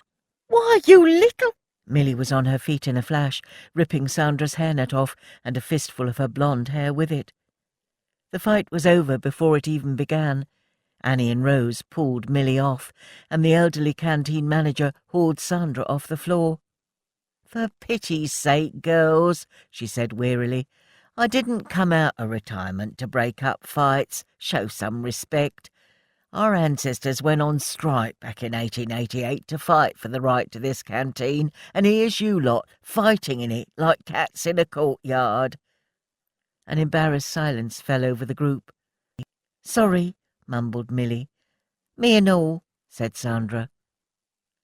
"Anyone want to make a complaint, take it down to Mrs. Frobisher," she ordered, pointing at the door. Milly and Sandra both shook their heads. A strict code of honour between the match girls meant that neither would ever make a complaint against the other. The only thing dented was Milly's pride. As they made to leave the canteen, Rose spotted Pearl watching from a distance, clutching a library book between her fingers, her face slum white. When the hooter rang at 5 p.m, Milly couldn't face joining the throngs of match girls streaming up Old Ford back in the direction of the Roman road. Instead, she made her excuses and slipped down to the canal side. The walk home was longer this way, but after the racket on the assembly line and her bust-up with Sandra, she needed peace and quiet to think. Pulling a cigarette from behind her hairnet, she lit up and inhaled deeply. The late afternoon sunshine was warm and syrupy, seeping straight into her bones, better than any medicine Annie's nan could give her. As she walked, she gazed at the oily film on the surface of the water, and her thoughts turned to her husband. The humiliation she'd felt over Curly's affair paled in comparison with the knowledge that everyone knew he'd been playing away. She hated that her inadequacies as a wife were being discussed on every street corner in Bow. Now it was common knowledge in the factory. She hadn't discussed it with Curly. What was the point?